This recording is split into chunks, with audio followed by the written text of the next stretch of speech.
Starship World of Warcraft community is proudly supported by Blizzard Entertainment, Zygor Guides, Gamer Advantage, NordVPN, Glitch Energy, and Streamlabs. Who took the bomb?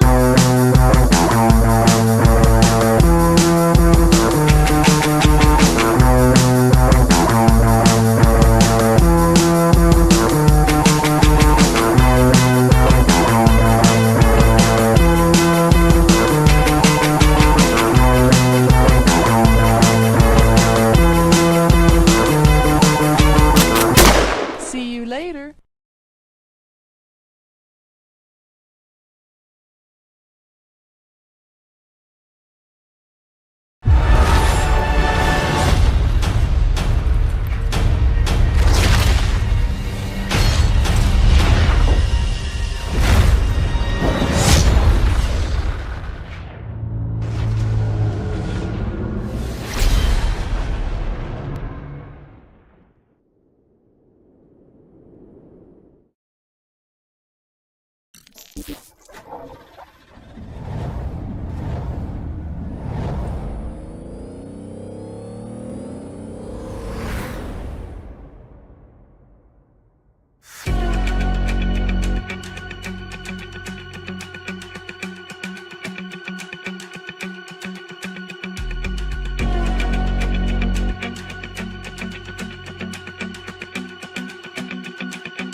Storm, earth, and fire, heed my call. I have sacrificed everything.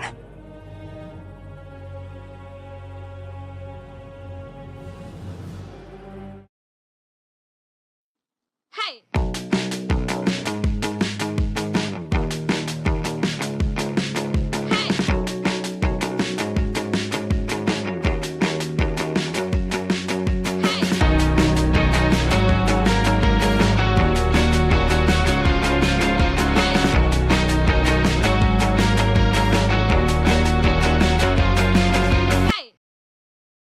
Fun fact, The only reason why Pause Your Game even exists is because someone I met on a video game saved my life, and a rescue dog gave me an actual reason to stick around for it.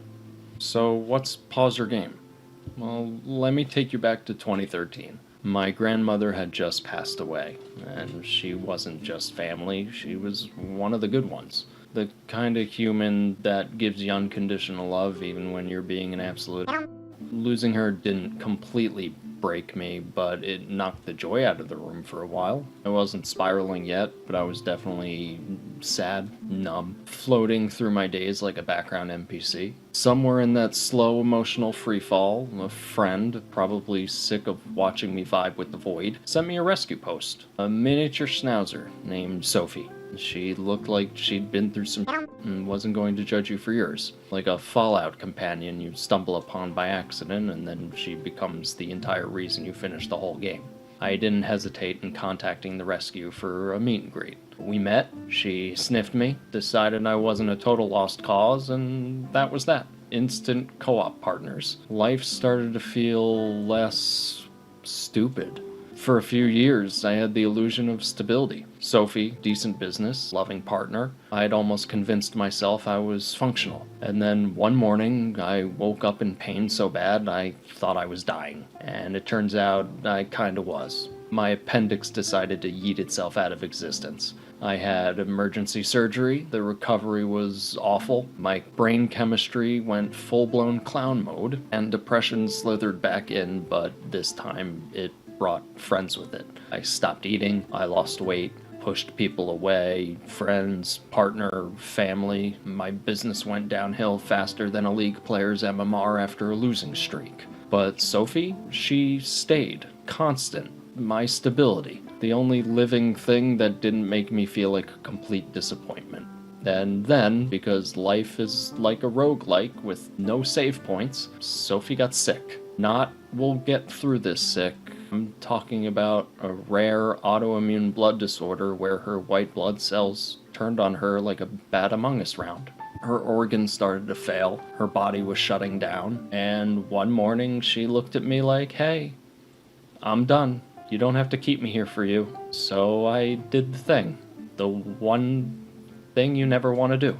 I held her, I told her she was the best decision I ever made, and I let her go. And that's when I cracked. I stopped pretending, stopped functioning, stopped wanting to exist, and in a perfect storm of grief, guilt, and hopelessness, I made a plan.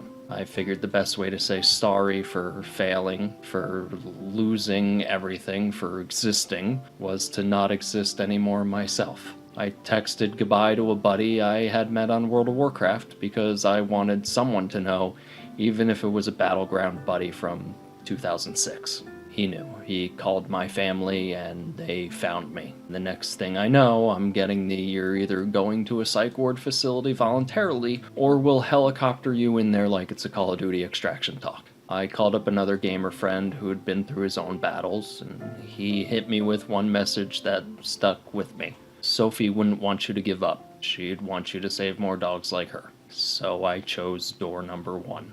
I spent 12 days in a psych ward learning how to not kill myself again, and then 2 months in a treatment facility learning how to live, finding purpose, if you will. Day 1 at the treatment center, I walked into the main group therapy room, and on the wall, I see an urn. I walk over, and there's a photo of an Australian Shepherd with a plaque underneath that read, "In loving memory of Sophie." And no, it wasn't exposure therapy. I made a pretty big scene about it when I saw it, because what the f*** are the odds that the one treatment center in all of the United States had a therapy dog named Sophie that passed away who helped patients like mine did for me.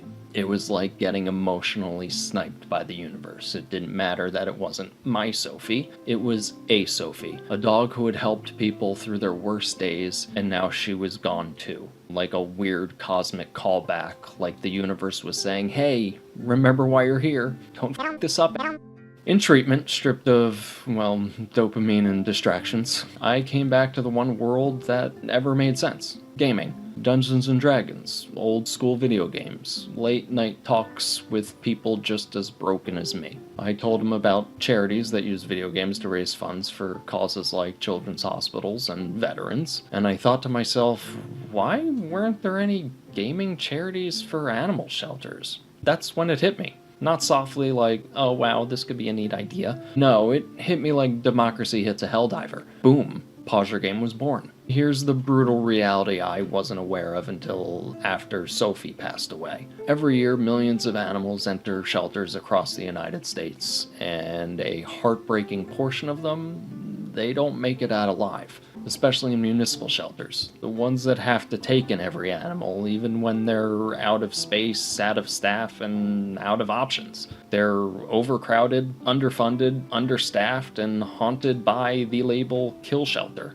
That label, it scares people away, let's be real. Dogs like Sophie, they don't get their second chance. When I adopted Sophie in 2013, she'd been pulled from a municipal shelter by a private rescue. If that rescue hadn't stepped in and paid for Sophie's medical care at the time, Sophie would have been another statistic. That same year, 2.7 million animals were euthanized in the United States alone, and not all of them needed to be. Let that sink in. No Sophie, no Pause Your Game. Just another missed connection under broken systems and overcrowded cages. But you know who understands what it feels like to be unwanted, dismissed, or thrown away? Gamers. Look, we're not exactly society's favorite group of people, but we stick around. We show up even when no one else does. We know what it's like to feel broken, ignored, or like you don't have a place. So when we do care, we show up with everything. There are 220 million gamers in the United States. If 5% of us volunteered, donated, or even advocated for local shelters, we could end shelter euthanasia. Not someday, now. And we already are, or at least making somewhat of an impact. Since launching Pause Your Game, the gaming community, the very one society loves to mock, has raised close to $100,000 for shelters and rescues in our partner network. We helped launch a mobile vet clinic, helped countless homeless strays, pets that wouldn't have had a chance at adoption otherwise. We kept hospice dogs comfortable in their final days. We helped spay and neuter pets that streamers rescued and assisted with medical emergency bills when our own community needed it the most. And Sophie? She made it into a video game. First Class Trouble. You could unlock her face as a Twitch drop. My dead dog became digital loot. Tell me gamers don't make magic out of grief. This isn't about saving animals, it's about remembering that no matter how broken, f***ed up, or villainized we feel, we're capable of doing something good, something real, something worth sticking around for. Gaming saved my life. Now it's time we use it to save theirs. For those without a voice. Are you ready to pause your game?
Good morning, good evening, and welcome to Pet Battle PvP Season 2, which is the EU final, following on from a fantastic show last night over on the Valor Twitch channel, where WoxBC took home the trophy. We go again tonight to battle it out. Who wants to see? Oh my goodness, my cat jumped off my lap. I'm very sorry. He wants to be the very best in Europe, like no one ever was.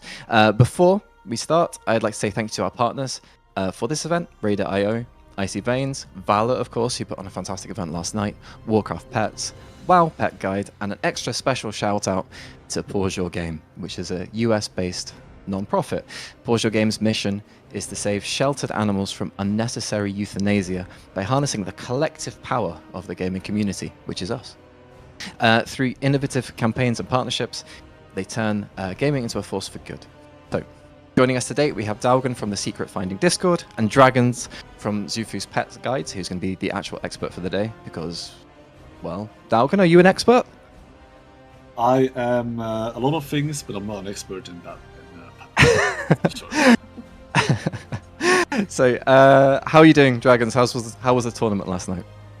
I'm doing great. The tournament was awesome. We had some really great battles. The second set of competitors came really close. They were going, or I'm sorry, the finals between the two who won their previous matches. It was really close. It was some great battles.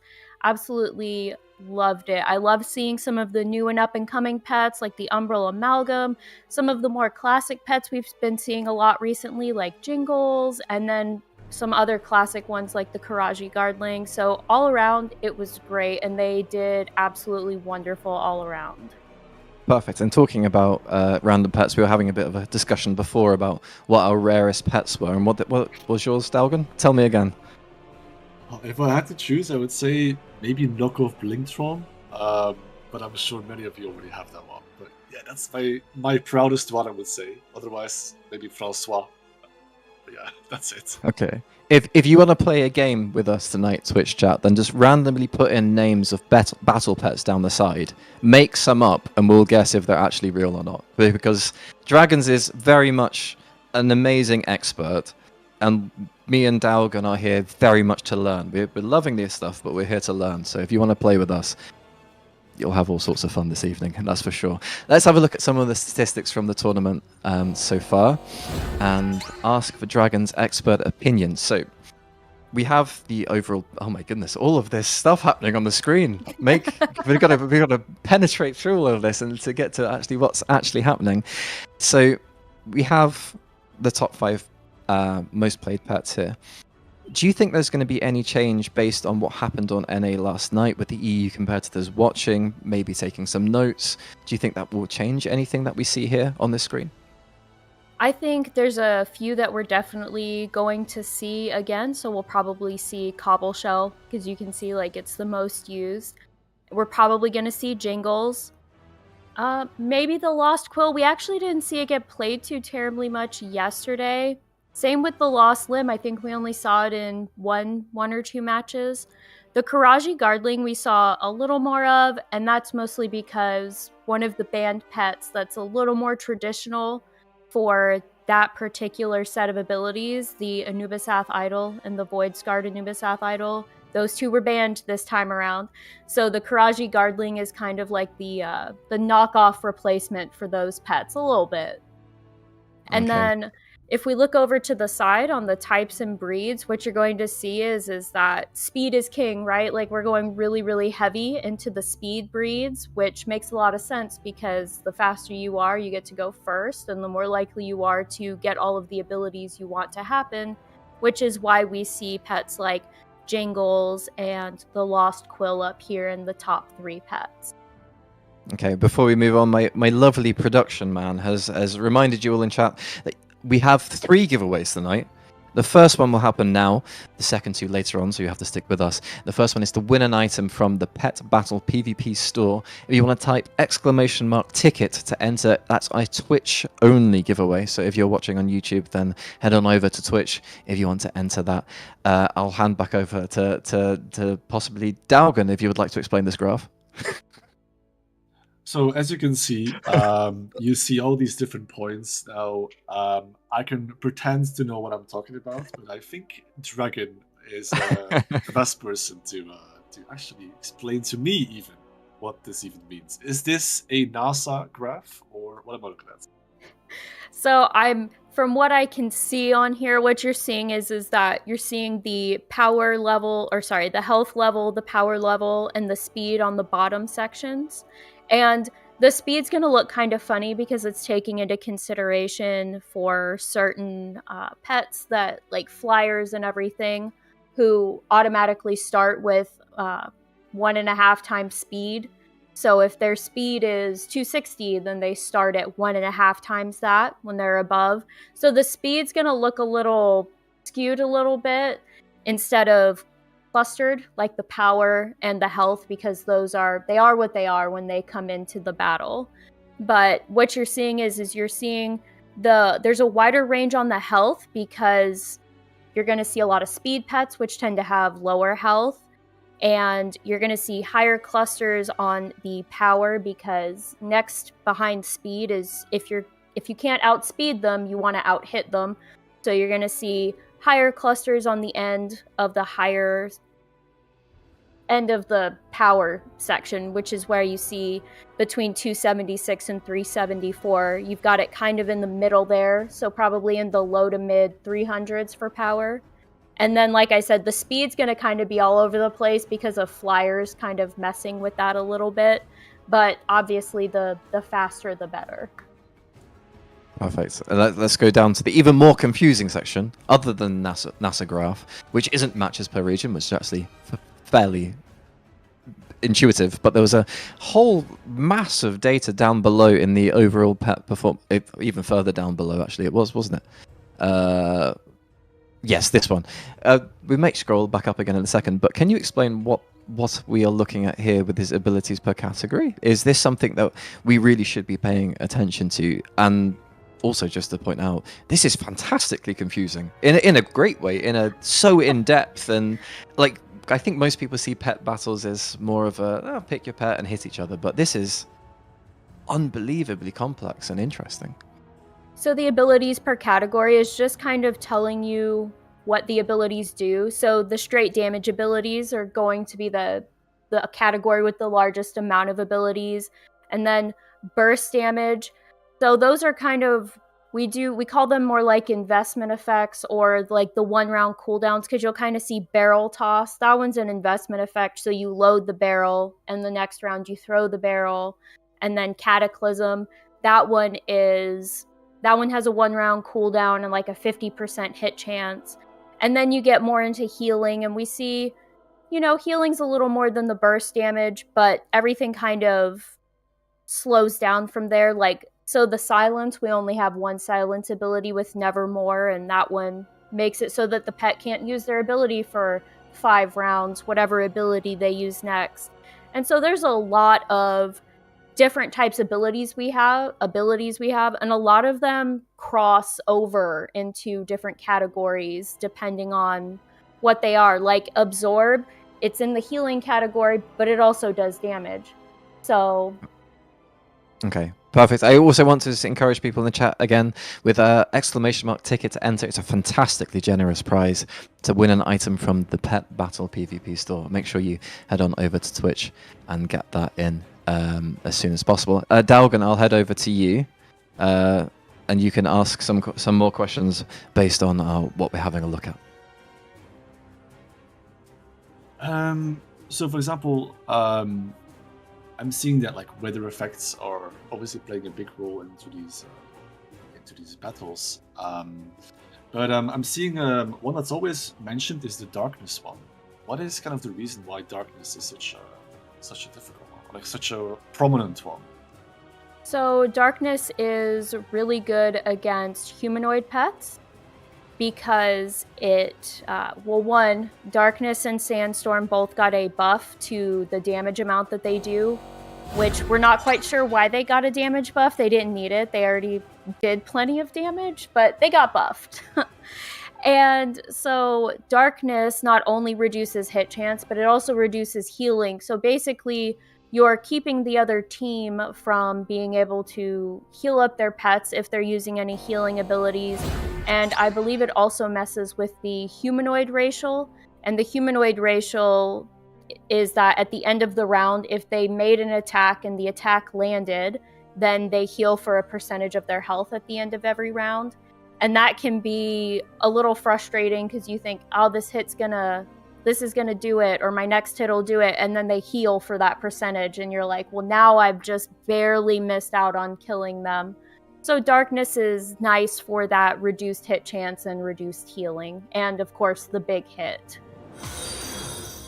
Okay, perfect. Do you have any more questions, Dalgan, or on the statistics? Because I think I'm out of questions on it. Well, I mean, I could go on for hours and hours and hours, considering I don't know nothing. But no, let's pretend I have no more questions. I understood everything perfectly fine, and now I'm a master at it. There you go. You're ready to start. It can be me and you, Dalgan, as a showcase match a bit later on to show how not to do it. Absolutely. Okay.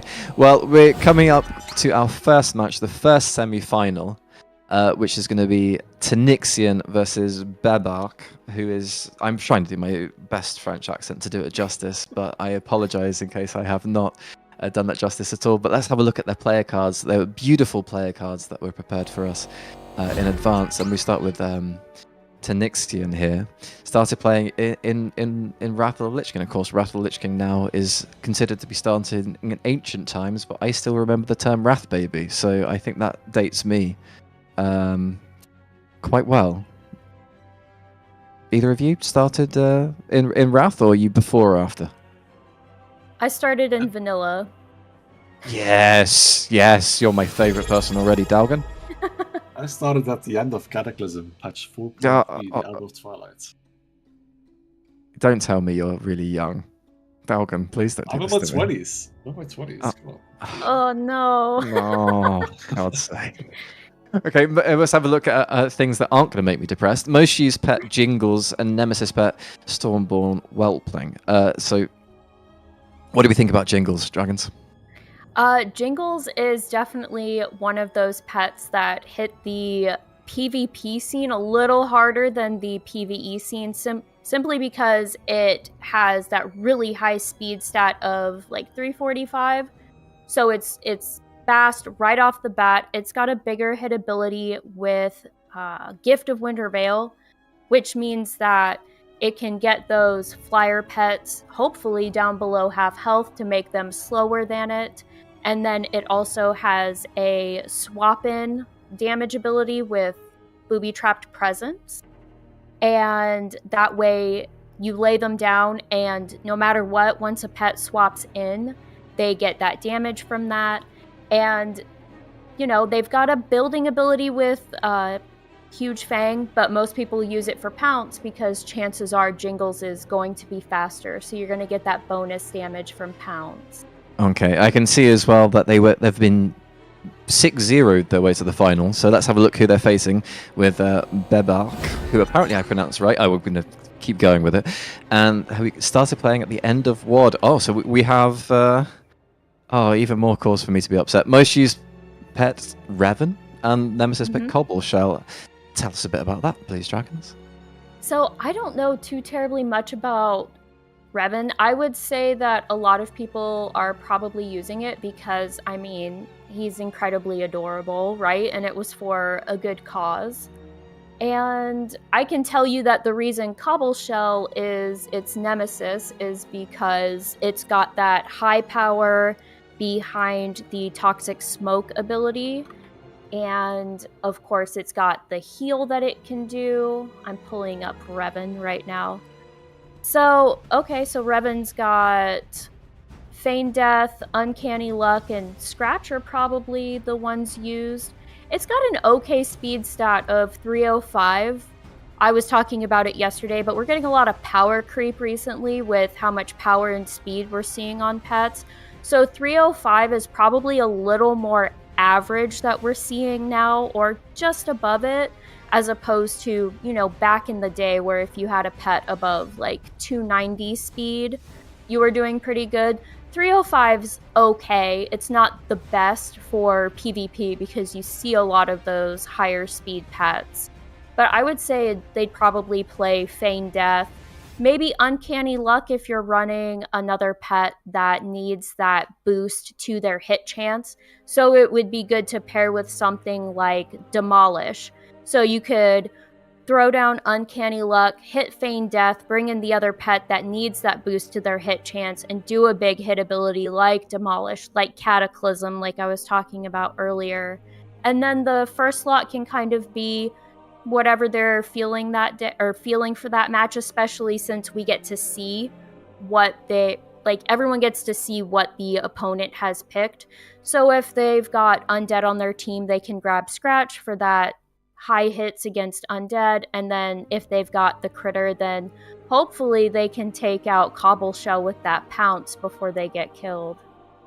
Okay, perfect. We do have 2 more competitors, but we will introduce them before their match a bit later on. But before we go over to the picks, let's have a look what they are all fighting for. And obviously that's going to be a prize. And this is going to be the prize that's going to be given out not today, but this is the grand final prize between EU and US. The winner of today versus the winner of the US version. This is a lovely, lovely IRL prize. How rare is that to actually get something physically delivered to you that looks this gorgeous as well? This is a really well designed, really nice one. Season one was also really beautiful as well. What do you think about this, Dalgan?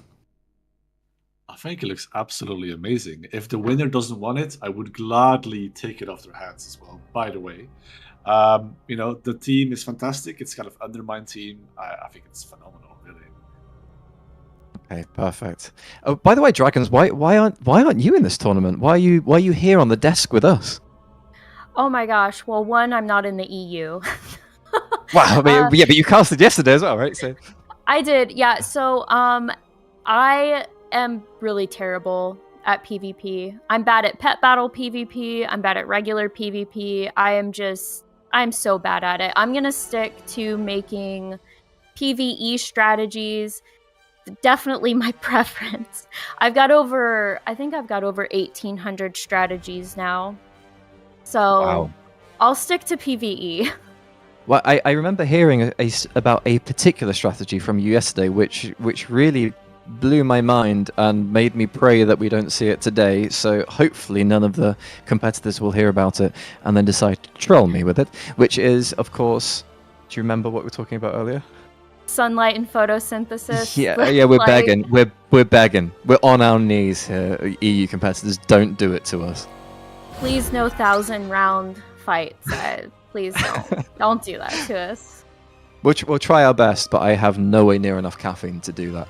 Yeah, to Nixian also in the chat saying that they're begging as well for that not to happen. We also have, by the way, I was informed, EU only prize. Some sugar person, let's be neutral, donated 500,000 gold for the winner of the EU. That's a substantial amount of gold. That'll buy you at least a couple of the miscellaneous Mechanica pets. You can start your collection with that Dalgan as well. What would you do with 500,000 gold? I would invest them into buying more pets, I would assume. 500,000 can get you a lot, to be honest. It might even learn. It might even get me to learn how to PvP properly. PvP or pet battle PvP? Pet battle PvP, of course. Oh, okay. Well, that's a shame. I was going to say we can go together straight after this. Don't worry about it. We are currently waiting on the link for the picks, I believe. That should be coming in soon, where the competitors are just getting everything ready. What would be your prediction then? What do you think we're going to see as some guaranteed picks and guaranteed strategies throughout the evening? I would say we're definitely probably going to see Jingles.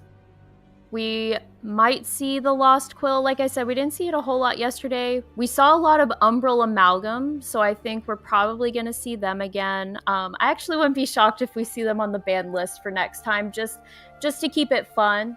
And that's where some of the banned pets come in. They discuss it in the Discord for the Pet Battle PvP tournament about having those banned pets, just to keep it fun and fresh, and so that you don't see the same type of strategies every single time. Okay, so how many of the pets were actually banned for this tournament? Because I saw there was it wasn't a substantial list by any means, but it's still a list. So I believe there were 10. So Oh, the sorry, just to Flotsam interrupt, Harp. just Sorry, just go to ahead. interrupt you. Very sorry.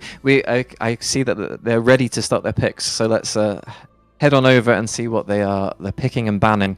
Let's transition over and see what they're up to over here. And if we can have a bit of a look here. Oh, our view is a bit skewed, so hold on while we expand the screen slightly to get everything fitted in.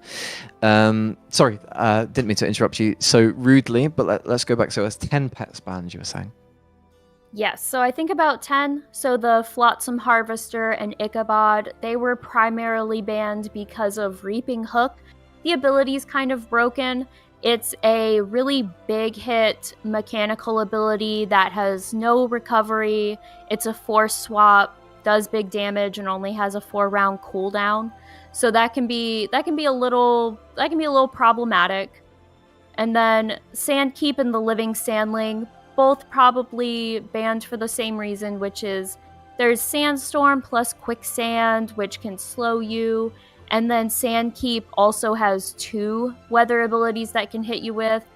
And because they are elemental, that means that they're not going to take that reduced hit chance to their abilities because they ignore negative weather effects. And then, so the Batty and the Dreadwing Pup were banned primarily because if there's any kind of poison on the field, there's a little bit, I'm pretty sure it's a bug, I think we're all in agreement, even though it's coded in, where if the enemy is poisoned, then Huge Fang is a building ability, meaning that you use it, and then each time you use it, it gets more powerful, and it has a max damage amount. But if the enemy's poisoned, you automatically go straight to the max damage amount. So it's a little unfair. Okay, well, on the subject of poisons, we're looking at the screen here where the people are selecting their 3 pets. I see what looks like 2 toads. Any poison on the field here that we're looking at from these picks? Let's see. Just at a glance, I'm not seeing any like the closest you're probably going to get to poison is like toxic skin on the tongue lasher, and that's not necessarily like a straight poison. Kind of acidic goo, but I imagine on Roggy we might see acidic goo. It'll depend on what Babark is facing, on whether they pick Sandstorm or Mudslide on that one. Other than that, I guess Blinding Poison and Poison Protocol from the Void Glower over on Babark, and then the Rose Taipan, probably in the Speed breed. So I would say Babark is going more into like a poison dot sort of thing. They've got a few pets like that. And then Tanixian looks like they are going more for like speed and harder hitting abilities. We've got the Umbral Amalgam, like we saw yesterday, and Sir Shady Murgleton, and then the Karaji Guardling and Jingles. Actually, Tanixian's kind of got all the, I think they've got all the top 5 pets that we've seen. So Jingles, Karaji Guardling, Lost Quill, Lost Limb, and Cobbleshell. So they have all top 5 pets in their roster right now, actually. Okay, and is that necessarily an indication of how things are going to go? Do you think? Oh, let's have a look here. We're going to see what gets banned, as Babark has to ban 2 pets. What would you go for in this situation, Dragons? Let's see. I'm gonna wait until they ban them. I don't want to, like, if they're listening, I don't want to influence Okay. it. there's the first ban come through. Yeah. So the Lost Quill.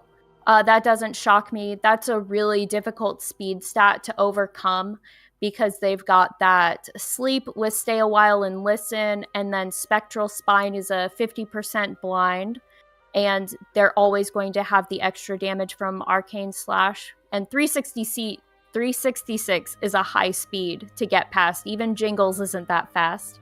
And then the Karaji Guardling has the Sandstorm, of course, and then the Stun with the Blackout Kick, and then probably Crush, but I imagine Karaji Guardling mostly gets used for the Stun and Sandstorm. Okay, I see Flip in the chat saying, is that Scourge of the Asperks crazy Babark? So actually, it's one of the newest pets. It came from the revisited Horrific Visions, and it's sort of like a foil pet to the oh my gosh, the store pet. That's the dragon, the gold one.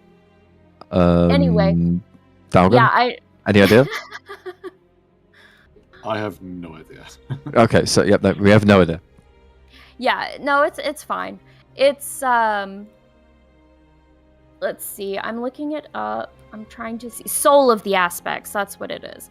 So it's kind of a dark version of the Soul of the Aspects pet, where instead of like Sunlight and Solar Beam and Surge of Light, you're seeing Call Darkness, Surge Darkness, Void Burst. So Surge of Darkness and Void Burst are actually two new abilities. Let's see. Void Burst is going to be the dark version of Solar Beam, so it does kind of the same except when darkness is up, and then Surge of Darkness gives you that 100% chance to stun if sunlight is up, which is why actually having both of those pets on the team would actually be pretty decent. And we do see that. So Babark has grabbed Scourge of the Aspects with the Sun Darter hatchling, who has sunlight. So we will probably see that Surge of Darkness being used to get that 100% chance to stun if sunlight's up. And then we've got Sir Shady Murgleton, which isn't as fast as the Umbral Amalgam, but it still has some of those bigger hit abilities and the chance to stun with like Soul Rush and then Call Darkness. And we did see a lot of Violent Poultrid yesterday with the Whirling Talons and Maul, and it's one of my favorite chickens to use actually in strategies, especially if I'm facing critters. Well, on the subject of chickens, maybe this is the chicken strategy given the third pet just added. Yes, and we did see the Lime Robo Clucker quite a bit yesterday because it's speedy when you get the speed breed. It's got Wing Buffet. You've got that 200% hit chance with laser, meaning that if Babark uses Call Darkness at all, it's not going to impact laser's ability to hit its enemy because it has that 200% hit chance. And then Cluck is usually used to reduce your enemy's damage amount, so it's a damage reduction debuff. And that'll be nice because Babark has two Dragonkin pets, which get that bonus. And we have the teams finally all done. Three pets versus 3 bets. Tanixian obviously undefeated on the way here. They're readying up. If you had to have a quick overlook at this 3v3, who do you have the edge for going into this matchup? I would have to say, just because of speed, I would say Tanixian. Okay. But we are seeing some pets that haven't been played before over on Babark's team, so we are very interested to see what he can bring to the table over here as we are slowly making sure that everyone is ready and willing, of course they're willing, ready and raring to go, even as I stumble over some of those words here.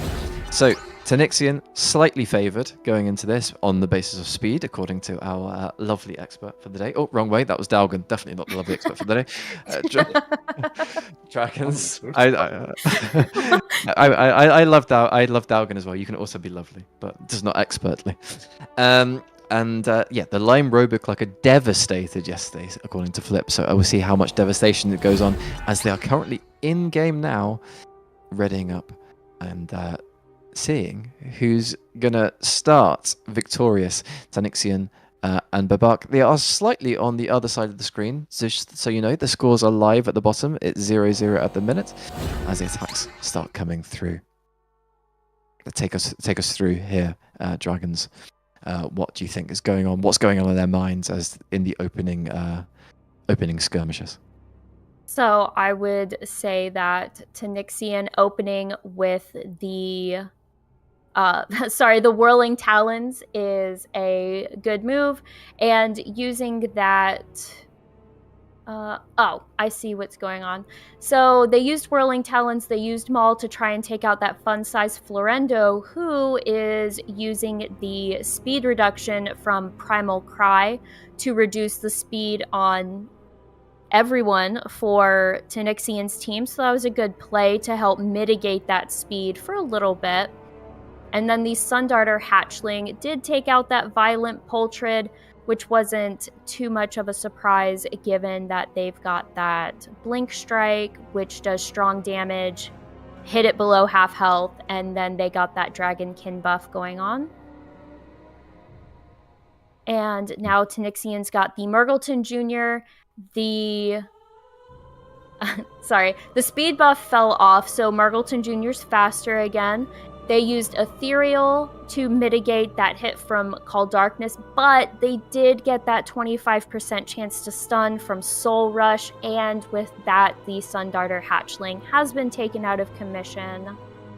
How much of these battles would you say comes down to a bit of luck, a miss, a 25% chance, a 50% chance, and how much of it is just purely having the better strategy?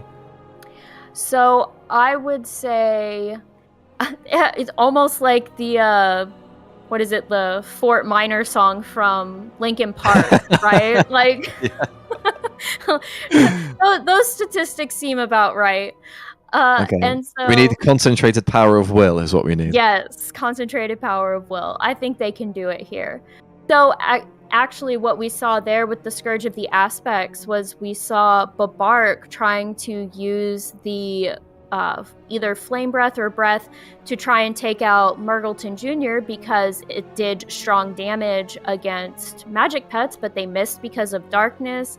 And then Fun Size Florendo was there.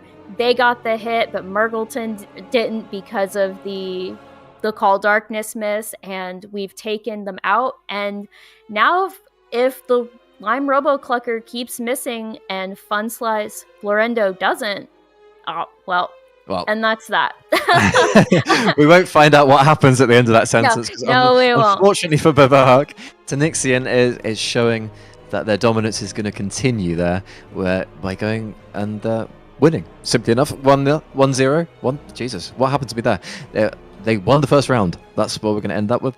What do you think? Your prediction came true. Speed was actually came up to be king. Yes, it's absolutely a best of 5, by the way, for anyone wondering. So we've got another couple of rounds still to go minimum. Was speed the difference there? Was it a bit unlucky in some aspects? What would you say was the main cause of that victory?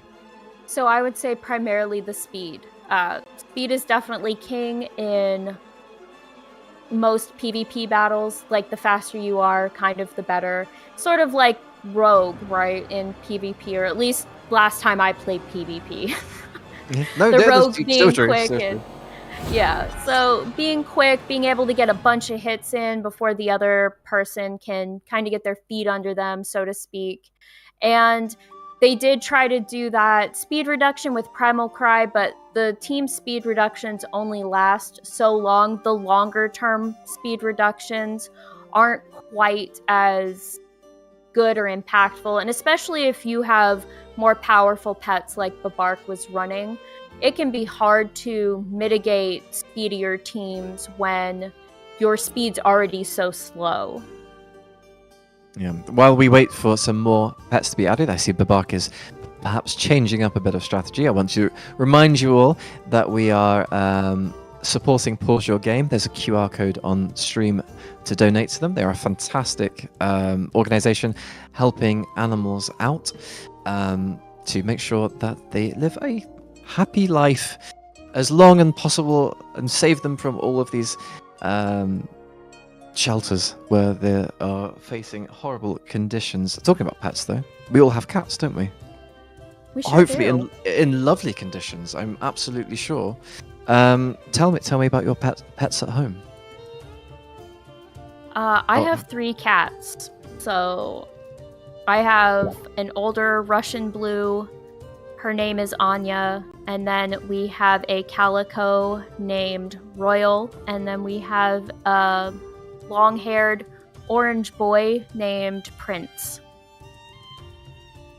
Okay, Dalgan, go on. I have a single cat. She's a British short hair. Her name is Bella. She's currently sleeping right behind me. Okay, and since we're on this stream, everyone wants to know who would win in a fight. No, I'm joking. Obviously, we don't want to know that at all. But we're looking at the pets getting added. Slight change of strategy here. What are we thinking? We see the Lime Roboclocker again. Blip was saying in the chat that it dominated earlier. What are we thinking here? I would say... Oh, sorry, go ahead. Now, I'm seeing that, basically, my question is, do you think these people are going more for a specific combo, or are they trying to kind of counter each other?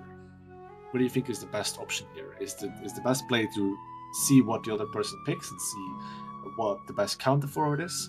Or if it's more of this battle path works better with the other one? I would say it's a little bit of both. Team synergy is kind of really important in PvP to a certain extent. If you've got some really good abilities, but you need almost like a modifier. So the reason you've seen so many of the, what's it called? Oh, where did it go? The Violent Poultry is because you don't need another pet to put the bleed on your enemy before you can get that bonus damage from Maul. So team synergy is a little important depending on what you've chosen. And here are the confirmation of the teams that are going to be facing each other for round 2 of Bebak and Tanixian. Jujula in the chat. Jesus, I've butchered your name. I'm very sorry. I have a Tuxie and a Void. 2 big healthy boys. That's very, very nice. I like Voids. I had a Void a long time ago as a temporary. I've never had a Tuxie though, I have to say. Although they do look very, very sophisticated. Hopefully they act sophisticated, but you can tell me more about it in the chat, Drews, that if you want, if he behaves like a true gentleman or if he's a bit of a menace. As we see the battles getting queued up. Given the teams, what's your prediction? Is it going to be a case of speed again, or are we thinking of something different with the strategies? Let me see what they picked. I would almost say for speed again. So Tanixian went with a couple speed, and then we've got more of the power with the Cobble Shell. And then I would say Babark might be going more for a kind of like a dot with a little bit of a heavy hitter from Roggy. So Funslice Florendo is probably going to have that burn again just to help counter the Lime Roboclucker. Maybe they'll try to get Armageddon off this time if they think that they're in trouble. And we're starting out with Nomelia, which is the pet you can get from playing the Warcraft Rumble game. Oh, wow. Okay, so is this one of the pets that you would say was rare, or is it something that everyone in the community just went for straight away? I would say it's something most people probably got for battle reasons, because it does have some interesting abilities. So it's got a building mechanical damage ability that you see here, and then it's got deflection and it's got build turret, which is not, I don't know that we have many humanoid pets with build turret, but. And now we've got Funslice Florendo. So this is the new one you can get from the raid after you reach, I think, Renown 9. And he's got a really big power stat at 357. And Roggy is one that you get from Zerolite Cavern and Dragonflight. Oh, wow. So, you know everything about the locations and everything. Of the newer pets. Some of the older pets I'm a little more dodgy on, but. And then we are seeing Roggy able to outspeed the Umbral Amalgam for a little bit. After this, the Umbral Amalgam is going to have that speed reduction drop off, and they will be faster than Roggy here, which will give Tanixian the chance to try and take out Roggy. But as we see, we switch to the Funslice Florendo, And I imagine Babark is going to try and either take out the Umbral Amalgam or get them as low as possible before they die. But they haven't been given the chance. This is very oppressive by Tanixian in an impressive way. It's a very good performance so far as we see a dodge coming through there. So I would imagine it looks very much like Tanixian's in control of this match. Yes, again, once that speed reduction drops off, it's really hard to get past those, those being able to go first and being able to hit first. Although we have taken the Umbral Amalgam out, which is good for Babark. But we've got the Lime Robo Clucker. I'm sure Babark is hoping for a miss from them, but actually, I'm shocked that they used the Force Swap when Laser would have definitely hit with that 200% hit chance. But we will see. Sorry, go ahead. I was to say, and that was pretty much it. We could see that was coming to an end with the laser there. Unfortunately for Babark, it goes 2-0 down, and we go into what might be the final match, as it's a best of 5, so 3-0 would do it for Tanixian, and he would keep his 100% record, which is a very impressive thing to have in a PvP tournament. It really is, because some of it does just come down to pure luck, right? Like, speed will get you, like, most of the way there, but sometimes you get a string of bad luck, which is kind of the chance you take when using Call Darkness, right? It's unless you're running with an elemental pet, you might miss 2, and you might miss multiple times in a row. Is there any bad luck protection in pet battles, or is it simply it's a 25% chance always, or is it some way diminished if you miss once and then the next one will have? Oh no, it's a flat 10% chance to miss each time, unless you're an elemental pet. So they aren't impacted by that reduced hit chance. Okay, so you can really lose the lottery then. Yes, you can. Unfortunately. Has that happened to you? Have you ever had a incredibly unlucky streak? I am the living embodiment of unlucky streaks, right? Like, if there's a chance to miss, it's gonna miss. Like, I mean, not always, obviously. That's just kind of confirmation bias. Like, oh, of course it missed. But it definitely feels like it sometimes. Well, at least you can plan for it, though, right? If you know it's gonna happen, at least you can go, I would kill him. However, my bad luck streak's gonna continue. So maybe there is some solace in that. We see Babark choosing completely different pets again, which I love, showing us something different every time. Tanixian's first pet is a bit different, and then the return of Wicca Wicca Sir Shady. What do we think about this? So Parlay is, I believe, Parlay's either going to be from, oh my gosh, what's the pirate thing we did? The mini game thing. Yeah, the alternate mode. Oh my god. Plunder Storm. Yes. Parlay's either from Plunder Storm or it's going to be from the trading post. So I haven't seen that one used a whole lot. It is a very pretty bird. And then the aubergine, I don't know how you say that. Scoodlefish, that one in the speed breed is really, really nice, especially if you're facing flyers. And then we've got Nomelia back. Mr. Delver is sort of speed, sort of power on the pet side. So we've got probably build turret there. And then it looks like the mechanical Pandaren Dragonling might be locked in for Tanixian, so we're probably going to see the decoy and the team damage with Thunderbolt. And then we'll have to see. They're probably going to pick Breath. Flyby is not really super useful in PvP because there's the expectation that you're going to be able to do something with it the next round, and the other person isn't going to switch out, which if you put it on the pet, they probably will just switch out to avoid having that extra damage. Oh, maybe not. Are we doing the Vambata pup instead? It looks like we might be. As someone saying in chat that EU uses aquatic way more than NA. Is that something that you're noticing as well? More aquatic? Have we had a couple of aquatic? I don't think so. I think this is probably the first aquatic.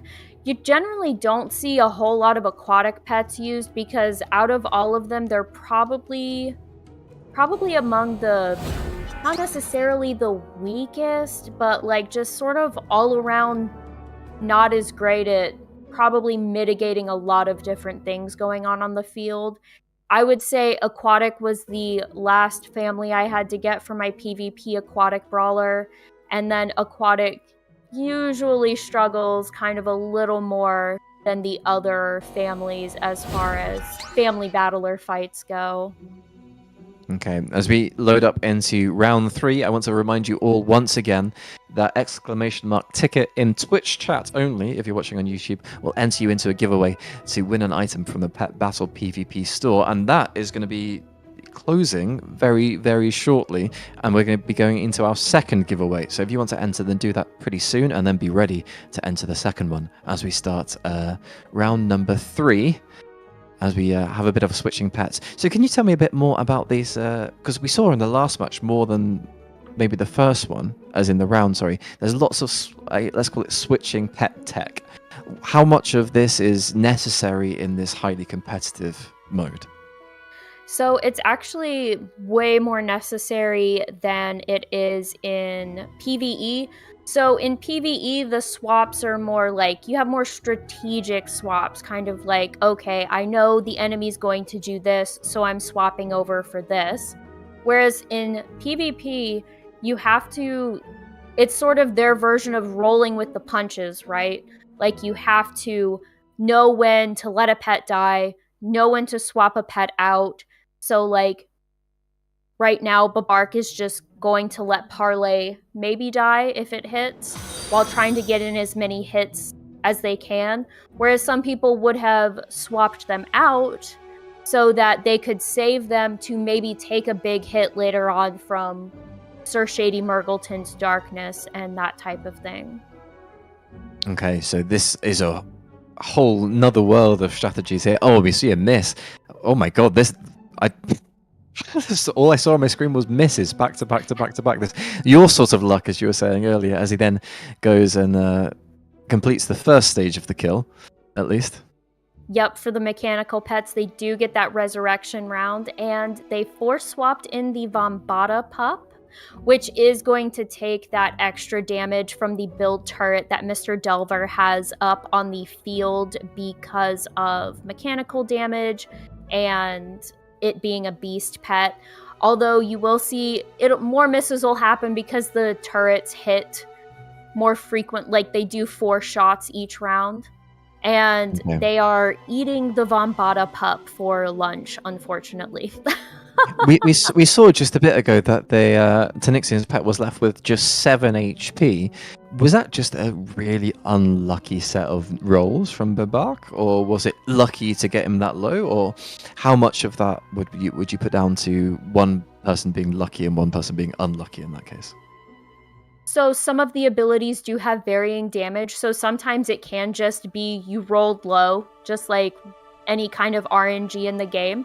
In other cases, it's going to be sometimes your ability just doesn't quite have the oomph to take out the rest of their health or all of their health.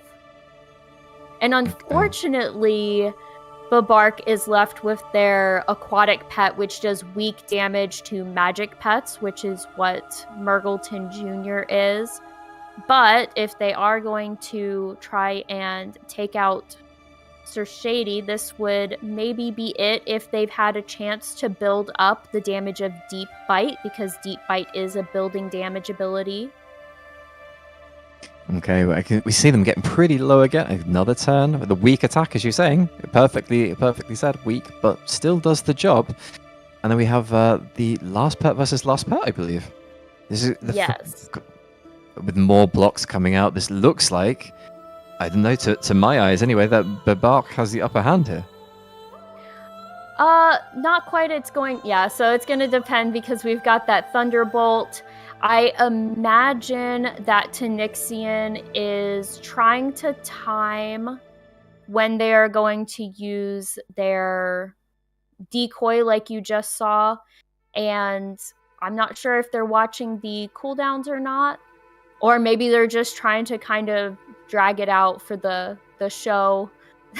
But Bark has the bubble up. Was it 3 blocks back to back? 4 blocks back to back now, almost. Wow, this is the Yeah. most blocks I've seen in a row. This is pretty impressive stuff. It's getting pretty tight now as to neck and neck for if Bebark's going to be able to hang on here. Of them coming in with the miss. Yeah, oh, see, that's a little of the psychology at play there. You kind of saw them hovering over the decoy, or sorry, over the dive button, and Tanixian came in with the win. But you saw that hovering over the dive button. They were trying to decide, do I use the dive to try and maybe counter the Tanixian using the Thunderbolt? Are they going to use it this round? And then you take the chance on the dive.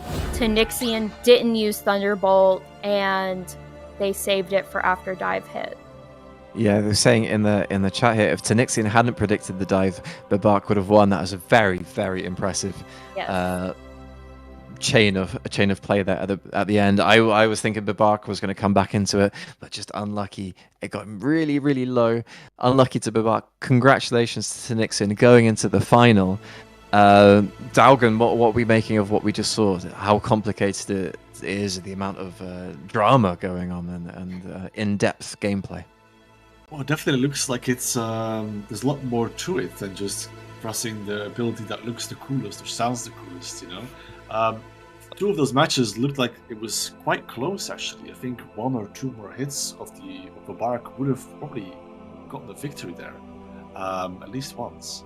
But yeah, it looks like he definitely got outplayed. Now, do you think it was more of a comp issue, or do you think that it was basically? Do you think that the comp matters more, or do you think that it was more in the order the abilities are played?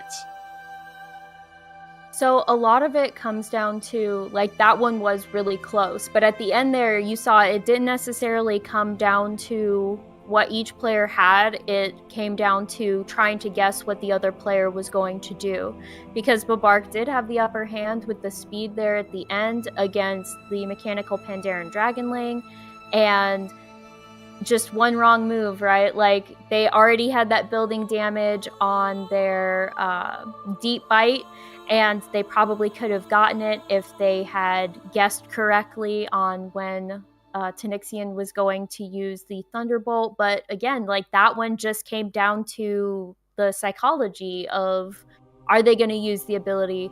Are they not going to use the ability? And yeah, sometimes speed wins, sometimes it doesn't. So I guess these matches are more like predicting what the opposite person is going to do, basically, and trying to counter towards that. Yes. Daugan, you were getting told your avatar's impressive, by the way. Thanks. Thank you. Well, talking about Daugan and creating impressive things, you have a bit of a quiz. This is not Runway Rivals, okay? This is the PvP Battle Tournament. Yes, I have made a quiz, right? It is coming during the break. Okay, this is the last chance for you to put exclamation mark ticket in Twitch chat to win that item from the Pet Battle PvP store. Once we come back from the break, we'll have a completely different giveaway, so it's very much your last chance to enter, which is being told to you in chat now. And we're going to have to take a 5-minute break, but we have a very interesting thing created by our lovely Mr. Avatar himself, Daugan, which is a little quiz all about pets and pet battles. So let's see how well you all do as we go into this first break, and we'll be back in 5 minutes with the second round, which is Fuen versus Isabella. So stick around, have a bit of a quiz, and we'll see you in 5 minutes.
And we're back, ready for the second semi-final. I'd like to once again thank all our partners that you see at the bottom of the screen there. And also you see a little special QR code, I've gone the wrong way again, this way towards Daugen, underneath Daugen, which is Pause Your Game. Pause Your Game turns gaming into a force for good, rescuing shelter animals from unnecessary euthanasia. So please, if you can afford it, and if you want to, then please donate over there. And I hope you enjoyed the quiz. Twitch chat. I saw some wrong answers, which was I didn't expect. I'm deeply disappointed. But was just discussing in the break that Dragons plays a rat wrong way again. Dragons plays a rat paladin. I do, yes. I need the survivability of a paladin. I actually remember when I first went into Castle Nathria, I didn't look up anything. It was LFR. I'm like, how hard could it be? I'm not going to look up anything. I'll just, roll with it. And then we got to the dance thing, and I'm like, oh my god, I have no idea what's going on. All I know is I'm taking damage. But I had so many bubbles and so many damage mitigation things. I managed to survive, even though I was not standing in the spotlight. And everyone else died. I didn't die. Just bubble and it's all over. It's all over, yeah. Yeah. Yeah, don't look at me. I'm fine. I'm yeah, fine. I don't know what you're talking about. I want to introduce you into our second giveaway of the day, which is to win a Steam Scale Incinerator mount. We're also drawing the prizes for the first one. Congratulations, Jujula. I've said your name about 4 different ways already. We're going into the second one now. Just remember to do a ! ticket when you are prompted on the side to win a Steam Scale Incinerator mount. Dalgan, what do you play on WoW? I'm an arcane mage, of course. Born and bred. I think mages are the best class in the game, hands down. Nah. You're the most loved class in the game. You are like Blizzard's baby. I mean, we got everything. We got Blink, we got Time Warp, we can get portals, cookies, anything we got, you name it. I mean, you need to get nerfed, is what you're saying. That's all I'm hearing. It's all skill. It's all skill. It's all skill. Okay. Well, maybe. I mean, you would have to play an arcane mage with that avatar. If you just came and said I played warrior, it'd be a bit suspicious, wouldn't it? Yeah, that'd be a little weird. I was like, I couldn't tell what you played at all. No.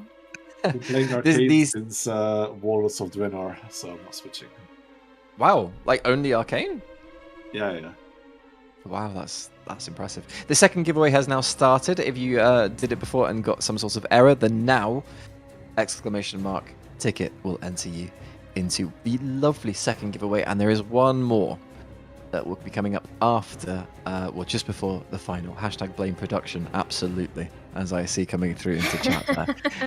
I do. I'm just being professional about it, don't worry. I just rage type to you later.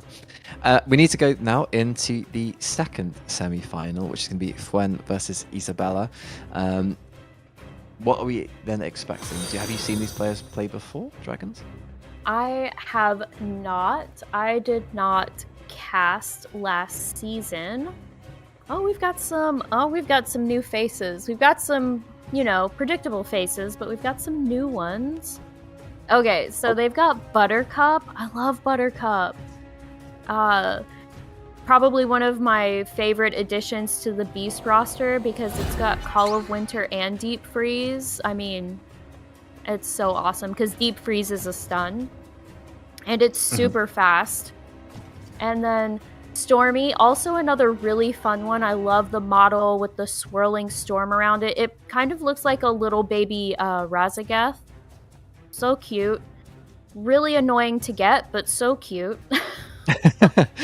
Well, maybe it's something that we can talk about while they're selecting the 12 pets. What's the most annoying pet to get for you? Or maybe, in 2, what's generally considered to be the most annoying, and what's one that was personally annoying for you? Personally annoying for me. I'm not sure. Trying to get all of Ball's pebbles were kind of obnoxious, but I had a friend guiding me through it, so he was just like, come on, we're gonna go get this pet. I'm like, okay, let's go. And so I was just following along with him. I was kind of annoyed that in BFA I had to make alliance characters because of the all of the honey events and everything. It was just easier to do on an alliance, and they had alliance exclusive pets before they introduced the shady dealers that let you do the cross faction pet purchase. So that one, those So were a little annoying. the most annoying thing for you about WoW is playing alliance. I like it. A little bit. A little bit. Also, a big shout out to our moderators who are doing a fantastic job in chat. I can see them entering some of the giveaways as well. Good luck to you, and yeah, I hope you don't win, so it doesn't look fixed. But we'll see what happens. For the hordes coming through, I can't. No, come on, Dalgan, you play the right, faction, don't you? I do play the right faction, alliance, of course. Come on. Can we like remove people from the giveaway that are horde, or is it? Yeah, if you're horde, exclamation mark something completely different, right? Yeah. No, I'm sure that the horde players are absolutely fantastic. Yes, gnomes for the win. I there is something about gnomes. It's you either love them or you hate them. I don't like no, I mean, full offense, I guess. I don't like the regular gnomes. I do like my mecha gnome. I just kind of wish she could wear pants. Yeah, I that's wish a bit she could wear unfortunate. pants. I also wish that trolls could wear shoes, but they haven't discovered that tech just yet for troll feet not to stick out. But we don't have that problem as human enjoyers over in the Alliance, do we, Dalgan? Yeah, worst thing we have are the mecha gnomes, of course. But like I said, if only they could wear some pants, Yeah. And I guess you can't win them all. If we're already playing the most superior faction, then I guess we gotta. Oh. Well, slightly back on topic. Let's have a look. We haven't actually gone over the cards for the competitors. While they're having a bit of a pick through, and while we're waiting for them, maybe we can have a quick look at Fwen's card that was so lovely made for us. This is Fwen, most used pet, lost limb. I wonder if you'll see that come through. They have a record of 3-3, playing since vanilla beta. Oh, talk to me, baby. Oh my gosh. One of us. Ooh. One of us. Yeah, okay. Absolutely. In TBC, I soloed Onyxia. What? Whoa. I mean, Fran, me and you are going to have a serious chat after this. Let's see if Lost Limb comes up, and let's have a look at Isabella as well on the card over here. Where's playing since? That's what I want to have a look for. That's where I'm zooming in for. 2009, not bad. Most used pet, Widget the Departed. So let's go and have a look at what they've actually picked. Now they're also a 3-3 record, by the way, so equal records coming in. Do we see them picking their favorite pets? Do we see them coming up against any of their nemesis pets? Yes, so we have Lost Limb on Fwen's side, and they also picked their nemesis pet, Jingles. However, Isabella also has their Jingles on their side as well, and they do have their favorite pet, Widget the Departed. So that is actually a fun little fact. Widget the Departed is a sort of like in-game memorial to the creator of, or the father of pet battles, Muffinus. Oh wow! So that's okay. Yeah, that's sort of an homage to his cat. Okay. In which case, that's lovely and touching and unexpected, and it might now be my favorite pet as well. It's a really they did a good job. Even the older model cats, they did a really good job with. They didn't necessarily need an upgrade. I do believe they got kind of a model upgrade. And then of course we've got the new Lynx pets and everything, but I'm Feline Familiar is probably one of my favorites. Ah, okay. Well, how comes? What makes it one of your favorites? Well, it's a black cat with glowing green eyes, and it's got a witch's hat, and when you mount up, it mounts up on a broomstick next to you. What's not to love? That sounds like all of the things that should be loved about wild pets all in one. Is it Exactly. deadly though? Is it deadly? Yes, actually, it's a pretty high power beast pet, and it has Prowl and Call Darkness, which will obliterate pretty much just about anything if you can manage to get the hit off. See Flip and chat. No model upgrades. Bring back the triangle-shaped rabbits and the squirrels. Don't forget the squirrels. All of the pixels. My feline familiar is named after my void bear. Oh, that's very cute. You have a cat called Bear. That's nice. So What are you? some of these Sorry. some of these pets have been in the game for quite some time. Do the abilities always stay the same, or is it more like a seasonal thing where sometimes an ability can be changed? No, so the abilities are static. Sometimes they receive, nerfs or buffs or anything like we were talking about earlier with the weather, how Sandstorm and Call Darkness received a inexplicable buff to their power for whatever reason. I think the biggest change to abilities that we've ever seen was the change to Icky's Black Claw and Flock and how that damage is calculated. That one created so much work for us on Zufu's pet guides. We had to go through, and this was before we had Pet Sim where we could just simulate the battles. We had to go through and we had to check every single battle with Icky in it, every single strategy, and it was a nightmare. It was an absolute nightmare. Well, hopefully you don't have any more nightmares coming up in any future patches. Although there are some big changes coming up in some of the future patches. Do you expect anything huge to happen in terms of pet battling? I'm not expecting anything huge. Obviously, there's a couple things I'd like to see. Like we were talking about how Reaping Hook has that. It's overpowered. It's kind of broken in that sense. While I would like to see a reduction to the damage to Sandstorm and Call Darkness back to what it was, that would also create a headache because so many strategies at this point are depending on that extra damage from it. So on one hand, for the overall fairness, I want it reverted, but on the other hand, I'm like, oh my god, that's so much work. Just need to hire someone to do it for you, and then you'll like it again. There we go. As we see, Jingles has been locked in on Isabella's team. 2 beasts so far. And double Jingles. So we'll jingle all the way, as we would say. We saw it at the beginning of the we saw people on chat say earlier that Jingles was very prominent on the NA side, so maybe this is more of an NA type battle. What are we thinking so far about double Jingles and then the other pets on the board? So double Jingles, it's going to be like if they pick the same abilities, it's going to be a pretty even matchup. So like you can kind of consider this like sort of canceling at least one pet out. I can see Isabella maybe having a slight advantage because Jingles does have Gift of Winter's Veil. So if Jingles hits that Violent Poultrid, it will get that beat amount back, and then they can switch over to something like Little Dazti, which is a new pet that came in just in the most recent patch with the BFA Time Walking.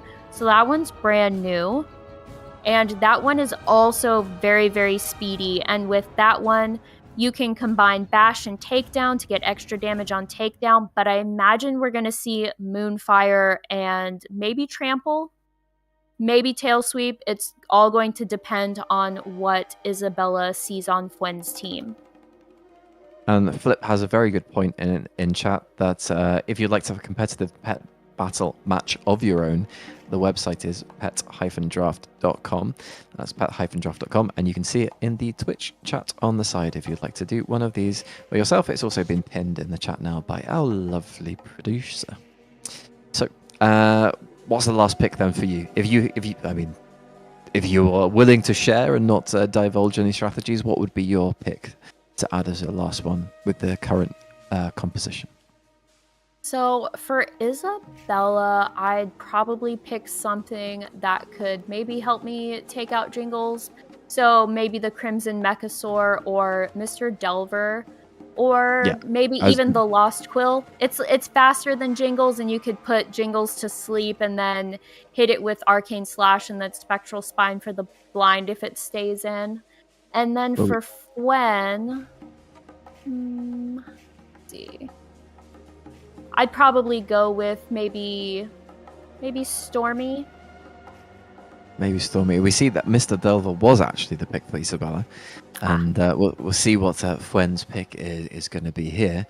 Although it doesn't seem like it's actually been locked in as the time is running out. Oh, there we go. It's locked in now. And she's got to ban one, so maybe she's going to ban the one you mentioned. But hopefully that's not because of us if that happens, and that's just the natural way of things. As we are coming very close to coming up to round one of this second semi-final. Of course, Tenexian's already gone through to the final. There's waiting there for whoever gets through, laying in wait as the That's undefeated. a good one that they banned. Sorry, they banned Blazing Cindercrawler, which is good because I'm pretty sure that if Mr. Delver has Build Turret up and they have Brittle Webbing on, then they get hit each time the Build Turret would have hit, which would have obliterated Mr. Delver. Okay, well, that's high-level strategy thinking. I like it. I'm learning more and more. Thank you very much for joining us here, Dragons. You're the expert that I always wanted. As we have these 3v3 confirmed, and we're going to have a look in-game in a second as to what's actually going to take place. What are the predictions then? Who has the advantage? Is there a speed advantage, power advantage? So Isabella has a slight speed advantage once we get the Violent Pultrid down below 50% because Lil Dazti and Jingles are both faster. I'm kind of feeling Isabella's team a little more just because you get the dot from the Build Turret, but Spyragos can hit pretty hard to Mr. Delver with, like, if you combine Flame Breath with Deep Burn and even that Deep Freeze, even if it doesn't stun, those elemental abilities can definitely wreck Mr. Delver, especially if Spyragos can hit with their Dragonkin buff on. Okay, and we can see the bark in the corner back there, spectating on as we are making sure we get all the right abilities picked, and all of the admin is done to make sure this is as fair and as square as it possibly can be. So Fwen's Violet Portrait is a flying parapet, right? Which is resistant against beasts. And Isabella has 2 beasts in the roster. Do you think that will make a difference? If Lil Dazti didn't have non-beast abilities, kind of like Tail Sweep, and they have Moonfire, so I would say that if they were only running beast abilities, yeah, there would be a disadvantage there. Oh, we got Jingles versus Jingles, and they both have their wreaths on. That's so awesome. So we've got Fwen making sure they get that booby-trapped presence out, and we're basically seeing... Oh my god. Yeah, so this one's actually just going to kind of come down to RNG because they're speed tied. So it's whoever gets to hit first, and there we go. So Fwen manages to come out on top on that one.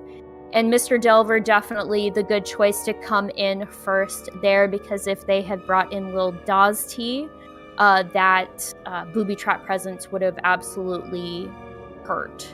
And unfortunately, Mr. Delver is already down low because of that booby trap present. Didn't quite, wasn't able to get, like, maybe Build Turret, or perhaps they've got the, there's the Build Turret. And here come those elemental abilities I was talking about to eat away at Mr. Delver. Oh, and they force swapped over to the Violent Pultrid, so that was a good strategy. They're probably trying to make it last as long as possible, but I don't think Mr. Delver can survive long enough for those booby-trapped presents to fall off, so they're probably just trying to get in as many hits as they possibly can. Wow, that was a big hit. Oh my god. That was the biggest hit with like 1,053. Yes. That was yeah, unbelievable. Oof, yeah. So, like I said, I favored Isabella's team, and it just the way it played out, it got wrecked. Got wrecked. It got a Well, little I bit mean, wrecked. yeah, well, the last one definitely got a bit wrecked. But yeah, it was interesting at the beginning where it was just jingles versus jingles, and it was like, well, let's kind of throw it up in the air and see what happens. If it had been the other way around and jingles number 2 had won, would the match have been completely flipped on its head? I think so. I think really the big problem was that Lil Daz, like the Jingles had a second chance to put down the booby trap presence. If Fwen hadn't gotten the second booby trapped presence off, I think Lil Daz T definitely would have fared a lot better. And so would, Mr. Delver still would have taken that hit, but we would have had Jingles maybe be able to get a hit in on the Violent Pultrid that came in, maybe not. But I definitely think Isabella would have fared better there if their Jingles had won out on that speed tie. Yeah, we're saying here in chat the drafting process really has a big impact on the match outcome. Absolutely. The drafting process is a really interesting part of this whole tournament. It's a really fantastic addition. It makes it a lot more interesting, and it keeps things, for the viewer, a lot more engaging as well as, I'm sure, for the competitors.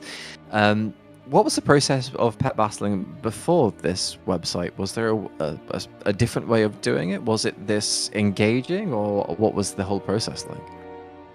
So you just kind of, beforehand, you, like, sometimes the tournaments that they've had in the past would have a list of banned pets, but otherwise you just kind of shared your screen, if that was even possible, and just kind of went with, and if you couldn't share your screen, you just start the battle, and you best of luck to you, just kind of like doing a random, like, PvP finder battle.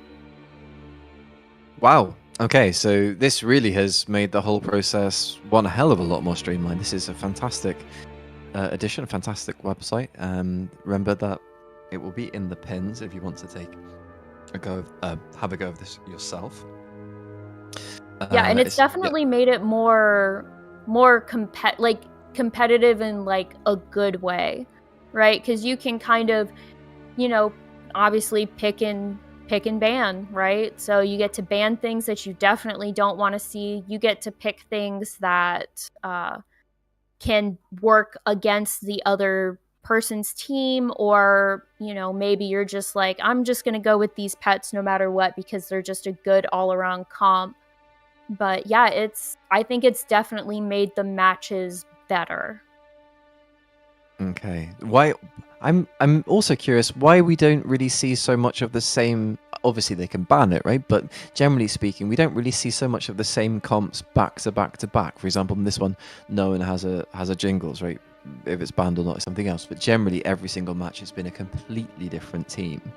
Is there a reason for this? Why people would do it? Is it just one pet gets banned and suddenly a whole strategy's out the window? Sometimes it all just comes down to vibes, right? Like, sometimes you're just like, clearly that did not work. And sometimes you'll see a pet that recurs in each one where that pet just felt good as part of the competition. Or maybe, if I just tweak these two pets to go along with this pet, like we see Spyragos again, but they've changed the other two pets, so there's a hope there that Spyragos working in conjunction with these other pets will work better, or the other team consistently picks pets that pet will counter because they're in the same family. So really it just, sometimes it just comes down to vibes. Other times it's like, okay, I'm switching from a more power-oriented strategy to a more speed-oriented strategy, or a stun-oriented strategy. Okay, so it really is just everything up in the air. There's not like one specific comp that you go for, or 6 pets, and they're all going to work together, and those are the 6 you're always going to pick. It's more detailed and in-depth and more vibes based, as you said, than I'm thinking. Yeah, so this is definitely a little more strategic than probably what you're going to see in just the like you can see in their rematch UI here down in the bottom right, the find battle. That one, you're gonna see that one's more just kind of like roll the dice, RNG, like, oh, I get what I get sort of thing. Okay. And sorry.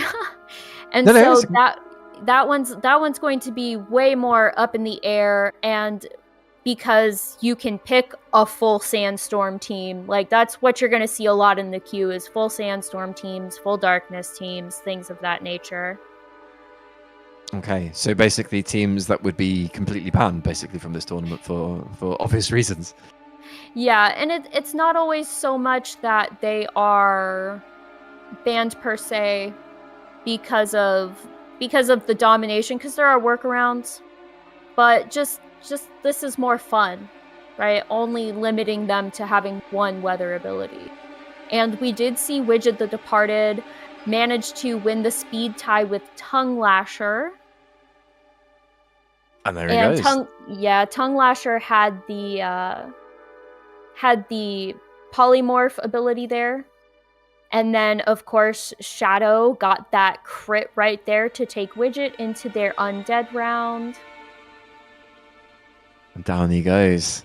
Down he Yep. goes, leaving just the... Is it a fox? Am I right in saying that's supposed to be a fox? Yes. Yeah, so Okay. that's the Shadow. That's the pet Shadow, so it'll change between light and void. I believe that was the pet that was released when Argus was being announced, or kind of around that time period. Can I say that it looks like a Volpera, or was that offensive? It kind of looks like a Volpera. I would say so. Oh, and so we've got the stun from Professor Punch with Fury of 1,000 Fists. And Isabella won this time. Yep, and we're going to go to a tie of 1-1. Flip in chat saying a difference between the tournament and random queue is also the tournament operates on singleton. You can't have multiples of the same pet on your team. Oh, that's very true. Yes. That's very true. Three jingles really would be something, wouldn't it? Jingle Well, on you jingle. can't have 3 jingles anyway, because it's a unique pet, so you can only have 1. I tried to be educated, but I failed. So I'll go back to being the dunce on this call, and we'll go over to having a look at what. This is okay. I'm used to it. Don't worry. We'll go back over to having a look at what everyone else is choosing, or Isabella, sorry, and Flint are choosing on the next screen, and see what they've banned. Some of the bans have come out already, but none of the picks have come through just yet. So what we're having a look at here. So it definitely looks like Flen was like, I did not like Professor Punch at all. They are banned. No more Fury of 1,000 Fists for you. I see. Would you get picked again? Yes. Yeah. So Widget's probably or Twilight. Oh. Kind of similar. Twilight is going to have, I believe, a little more power than Widget.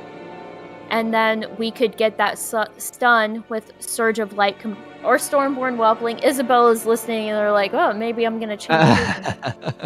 We'll wait for that one to be confirmed. While we wait for it to be confirmed by Isabella, who's currently trolling us, Dalgan, you have been tagged in the chat saying, "I saw that you mentioned Jennifer and the Secret Finders Discord. Were you involved in solving that one?" Of course, I solved it single-handedly. No. I was quite new actually in the server when the whole thing happened, but the search was so long. It was 11 months of just trial and error. So no, it was at some points there's a whole search. There's 100 people in the voice chat trying to figure it out, and then 3 months later it kind of dies down a bit because people become discouraged. So over the course of many months, we had small little pieces here and there that we could kind of, put together, and then basically how it was solved was quite special. It was someone completely random who's never even been in this. Oh, we've lost him. Oh, sorry. Yeah. So it was someone that was completely new to the server. He joined the server. He dropped the documents explaining how to do it. And yeah, that's how it was solved. We have no clue who he was. He just joined, dropped like this giant document, step by step, on how to do it perfectly, and yeah, that's how it was solved. So to this day, we're still very confused. Yeah, it does sound like Blizzard staff entered the chat and just gave you a helping hand, doesn't it? It's like, I there you think go, it boys. was, but I don't think so. It was I don't know, just someone completely random. It had to do, I believe it had to do with like music theory, and there were quite a few sour grapes going on in the like even the pet community at that point with the whole process and the person who was involved with it, and it was a whole thing. Wow. Okay. But how far did you? I just made a load of random sounds on the microphone. Interesting. Well done, me. How close did you get to solving it before the person came and dropped the document? It's kind of difficult because the way it was solved was basically there was this tune that was made, and basically, how does this work? It was like the notes of the tune were in a certain way, and you had to like mimic the sounds with fruit on the tiles. It sounds extremely complicated. Even explaining it is so difficult. You had to like put fruits, which is scattered throughout the cars and raids, in the correct tiles on the floor in a specific way. So how this was solved is incredible. I mean, for that, I'd want this pet to be unbelievably overpowered. We have It's thousands of not. people just trying to like figure out any sort of like way of doing it, but it's basically just banging your head against the wall, hoping that something will happen.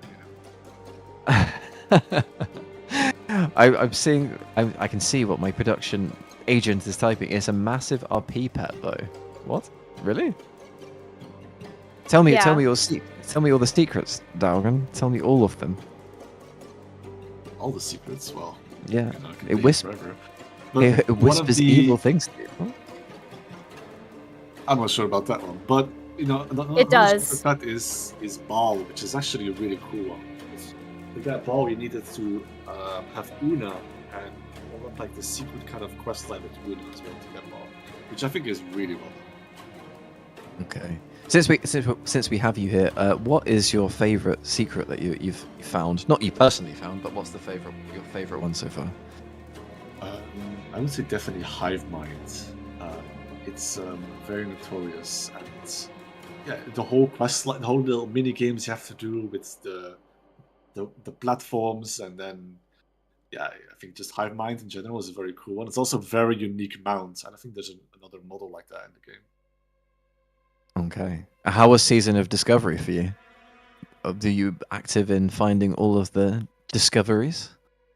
No, I'm personally more of a retail player. I haven't dabbled Okay. in Classic or Season of Discovery. What about you? My biggest disappointment in Season of Discovery was I wanted to become a Warlock tank, and the glyph for Metamorphosis, everyone was looking for it, and then they realized it was bugged.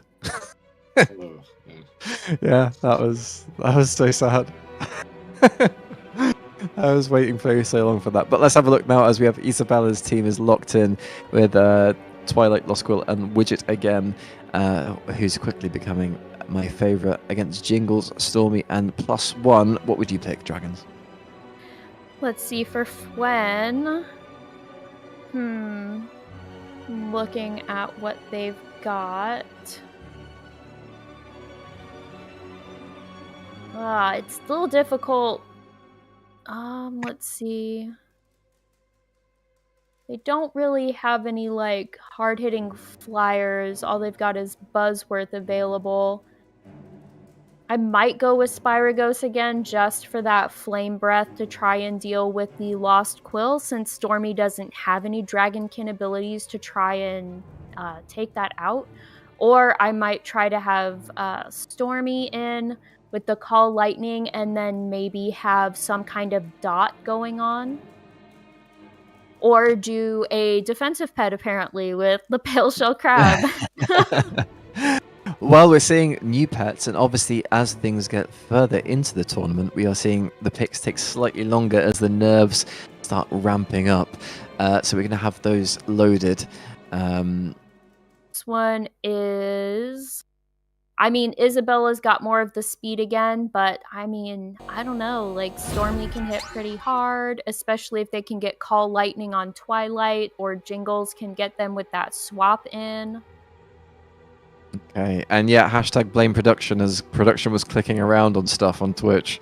And then got kicked stop the channel. Oh, production. Can we, yeah, F's in the chat for production, please. F's in the chat for production. But in terms of putting things in the chat, remember that we do have a giveaway still going on, which is not F in the chat for production. It's a exclamation mark ticket to win a Steam Scale Incinerator mount. We do have another one coming up after the halftime break, and it's going to be a pet. We're giving away a pet, courtesy of Radar.io. The mount and pet are both courtesy of Radar.io, so if you're interested in pets, which I'd imagine you are if you're here, then stick around and hopefully it's one that is interesting for you. I'm not going to tell you what it is in case it's not. I want you to stick around and find out as we hand back over to Dragons to teach us about what's happening. So we have started with the Lost Quill and Jingles, and predictably the Lost Quill has put Jingles to sleep before they can do anything. And I imagine that Isabella is going to try and blind... Oh, no, they swapped over to Widget the Departed to get the... to try and get Stormy. It does look like a bit of a decisive health advantage going on for Isabella here.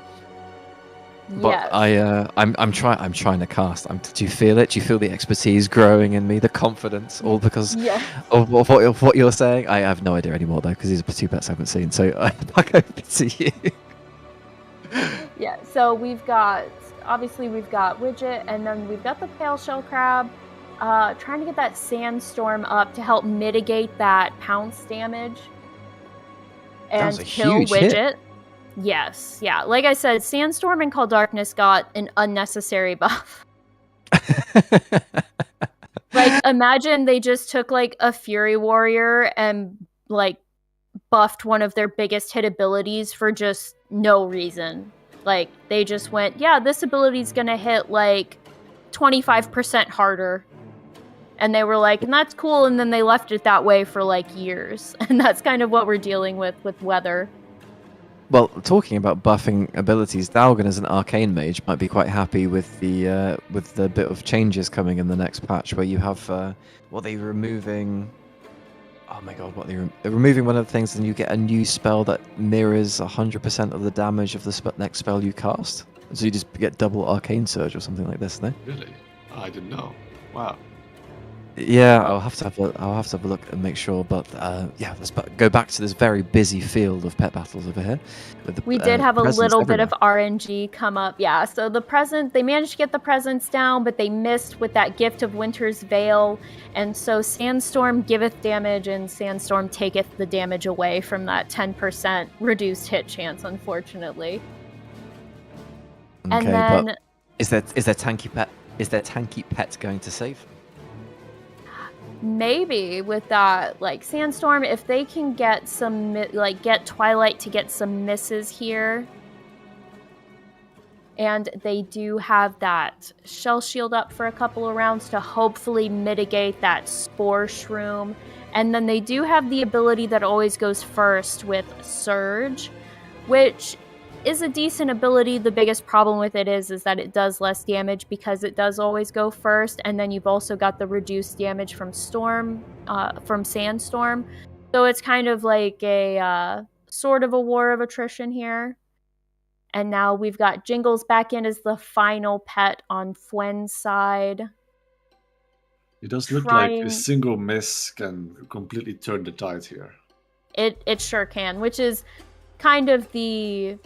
Like I said, the give and take of using weather like Sandstorm and Call Darkness. And now we've got the Lost Quill and Jingles here, and I was like, Isabella's probably going to use the same tactic here. Put him to sleep, try and hit him, get him down, and this will be it. And Isabella takes their second win. Congratulations into Isabella. There's a couple more to go, or maybe one to go, as it's a best of 5. Nolgi in chat saying, "I wish I would have the time to participate in this. So much fun. It does look like a lot of fun, I have to say. And obviously, you don't need to have 1,950 pets or however many. You just need 15 to fill that board on the side, as you'll see as we are selecting. Just make sure they're 15 actually good ones. And if you want to know what the good ones are, then we have an expert next to us. Do you want to plug yourself a bit? Oh my gosh. I don't know. I don't PvP too much. We do have on wow-petguide.com, we do have a PvP section that can kind of give you like a tier list that we have. It's not super updated at the moment. Like we don't have any the new like War Within pets, I don't think have gone up on it at all, but we do have them like parsed out by tiers. So in tier 1 we do have Anomalous, which is banned, the Speed Breed of Karaji Guardling, Jingles, the Moontouch Netherwhelp, which is banned, the Lost Quill, Anubisath Idol, which is banned, Twilight, the Golden Chirper, which we haven't seen so far, the Living Sandling, which is banned, the Timeless Mechanical Dragonling, Ichabod, which is banned again, and then the Violent Poultrid, which we have seen quite a bit, at least in their selections, not necessarily on the field this time around. We've only seen it a couple times today. And while we're on the subject of plugging, Dalgan, is there anything you'd like to give a quick mention to? Oh god. Big shout out to the Secret Finding Discord, you know.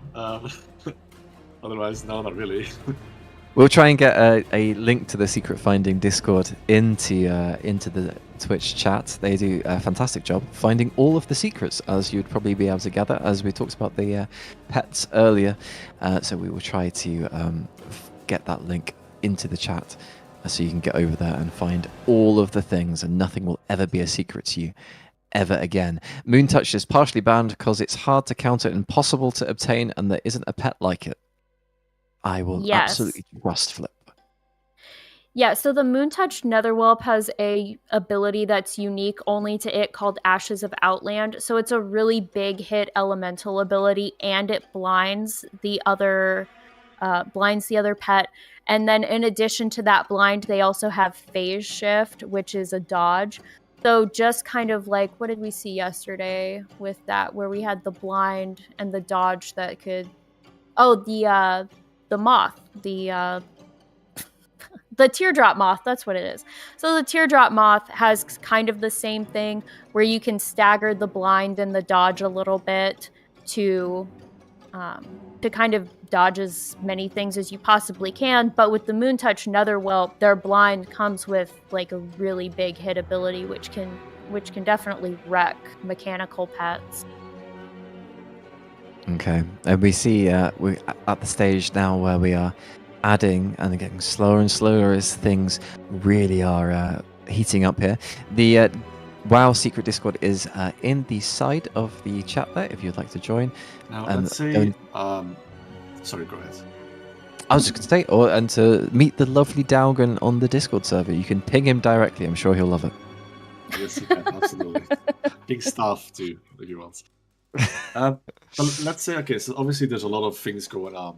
There's different breeds. There's like every single pet has unique abilities. There's different stats here and there, which can actually be quite overwhelming, I think, for, let's say, a new player that wants to kind of get into this. Do you have any tips for the new players that really want to start to get into this pet battle system that could kind of help? So I would definitely say start with an aspect of it you enjoy, right? So if you're a mount collector, you know, maybe see if you can combine your mount collecting and your pet collecting, or if you're someone who's maybe you're leveling, because we're kind of at a downtime between the seasons for some people. They've already sort of fallen off of their raiding schedule and everything else. Go around and explore, do the safari achievements, and then just start there. Start with the wild battles, kind of get a feel for what your pets can do, and use different pets. There are lists for the most used pets, which we also have for PvE on Zufu's pet guides, you can go there and you can look up the most used pets, and we have those by tiers, and that's used by strategies and everything.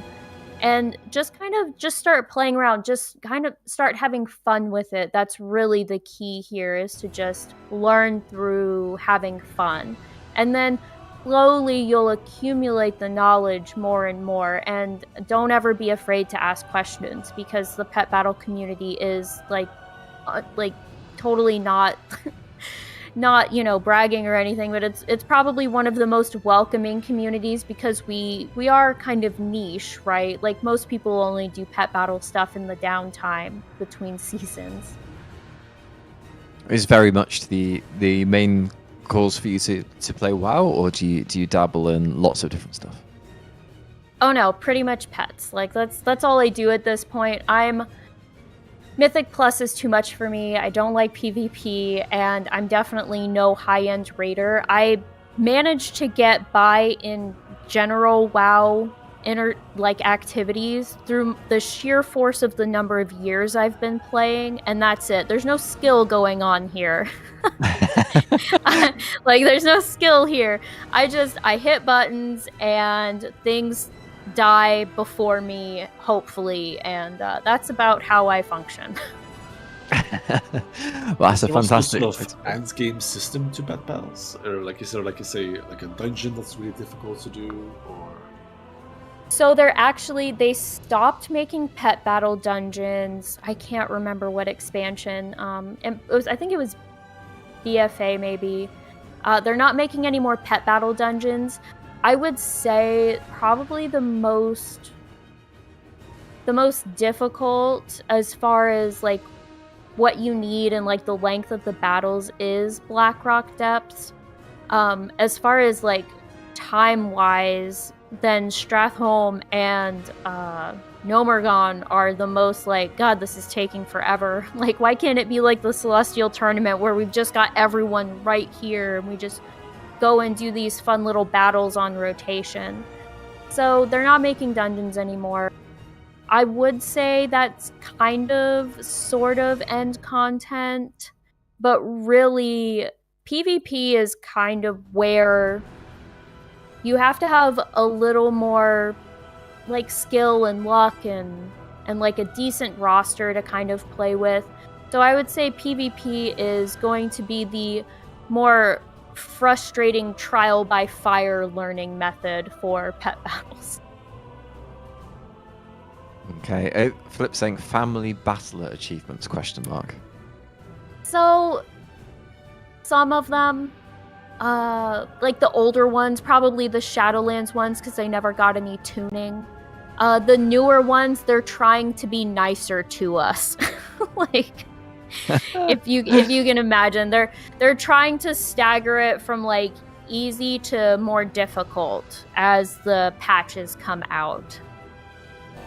Okay, so there's not much hope for a pet battle raid or something like this, some big change coming up. Well, maybe it would be a big change and lots of work for you, but there's not necessarily much hope of that on the horizon.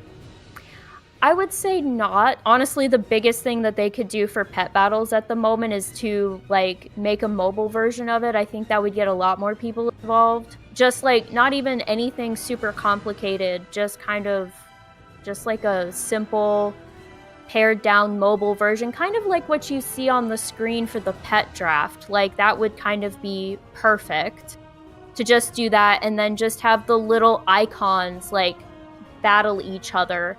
And honestly, the other big thing you don't get any honor when you fight, when you PvP pet battle another player. And I think getting honor into that, we'd see a bigger influx of players coming in. Because I think if you can do comp stomp and battle AI, I think it'd be fair, since you're actually battling another player.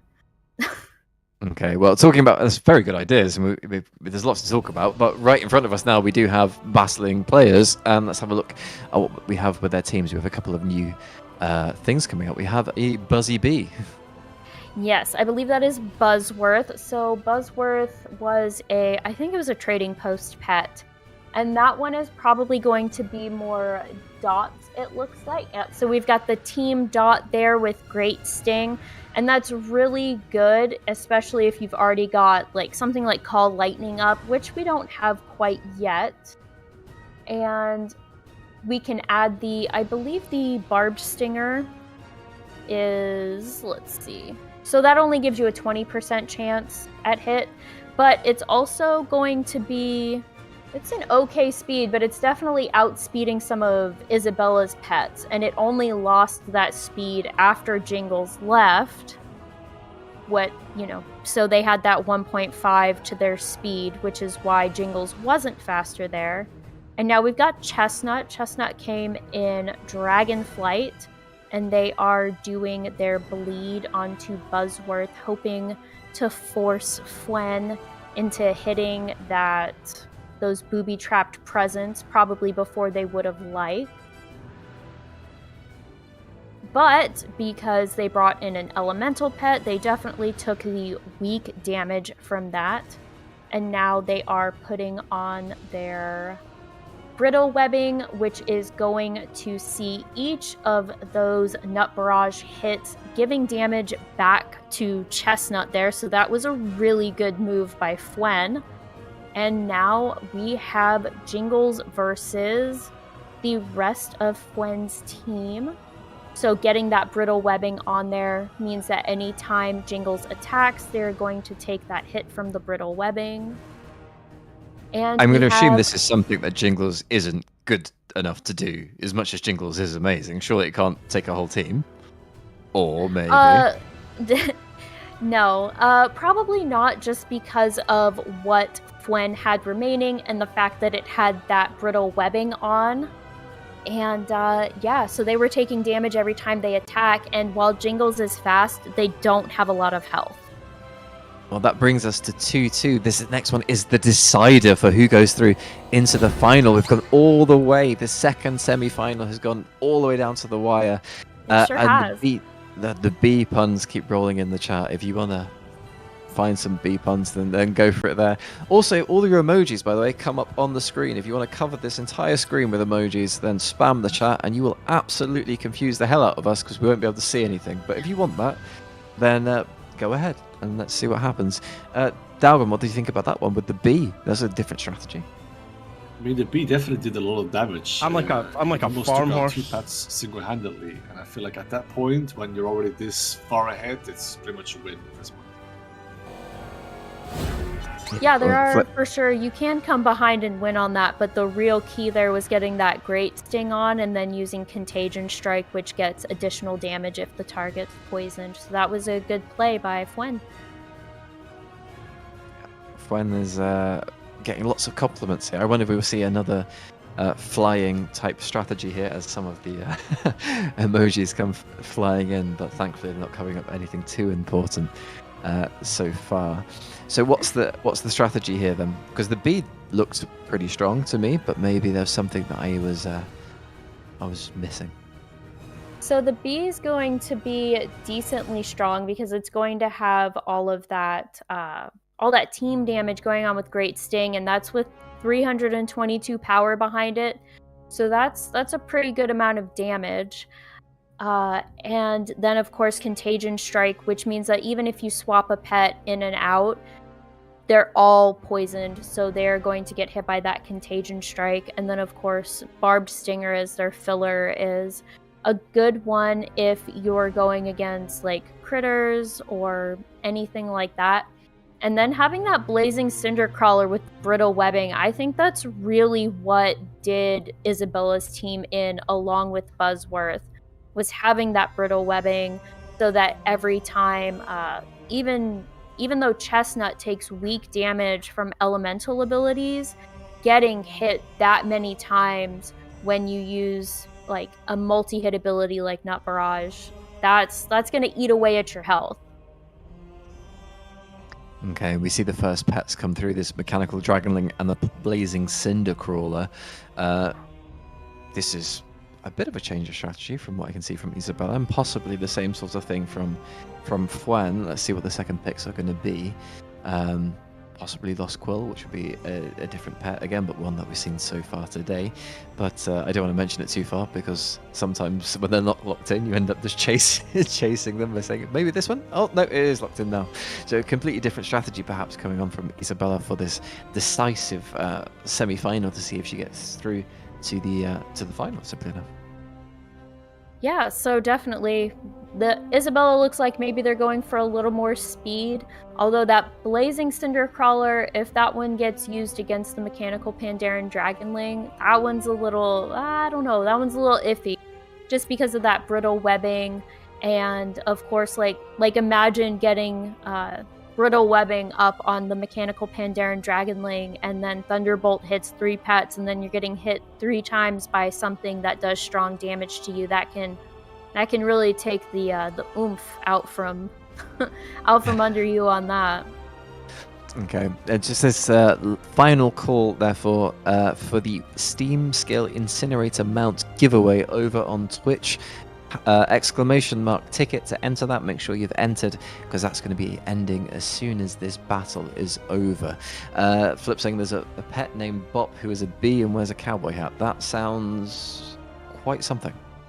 It is. So we got that one in the War Within. It drops from I believe the Cinder Brew meadery from one of the bosses, and I believe it has like either like a length of rope for a lasso, and yeah, so it's super duper cute. It's got, like you said, a little cowboy hat, and it was a little bit of a pain to get a picture of it because when you use it in Narcissus, a lot of times those little additions don't show up. We can't see anything. Thank you for the follows, but now we're completely blinded. Now, we've talked about strategies, about power, speeds, but Dragon, which pet do you think is the cutest?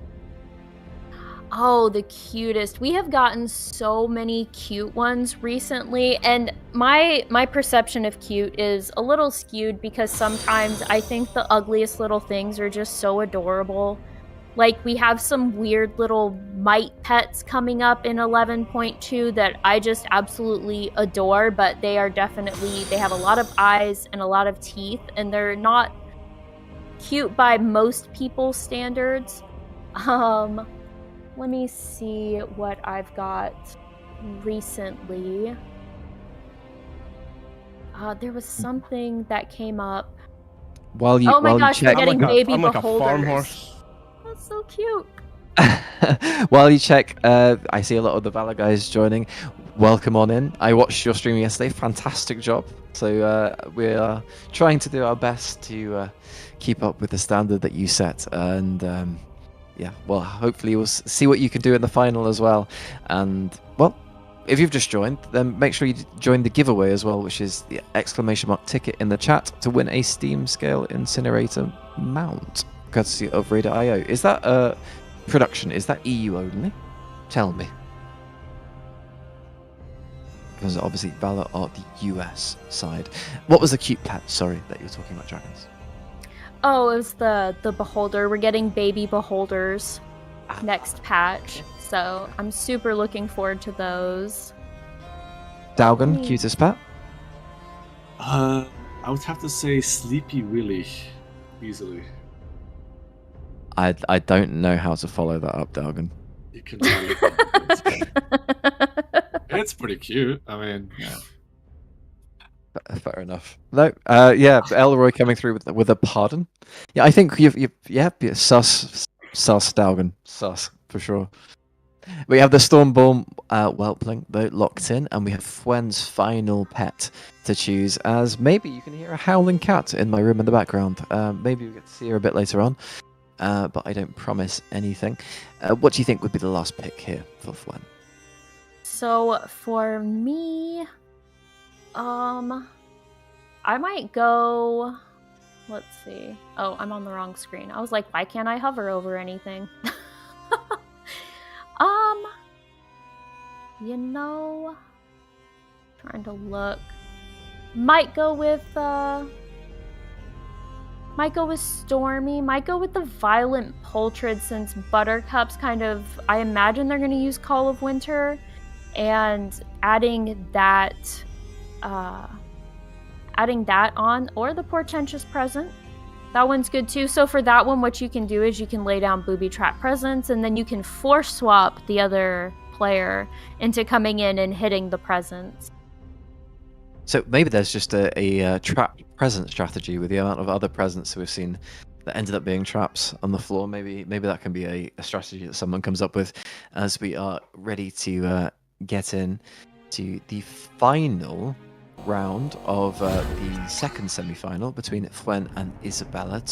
2-2 and a best of 5. Good luck to both of you. Hopefully the win doesn't come about because someone having a massive spell of misses, as we were talking about earlier. So hopefully there's no luck, all skill, so it feels fair and just. What are the predictions then? 2-2 so far. Is anyone coming into this as a favourite based on the picks so far?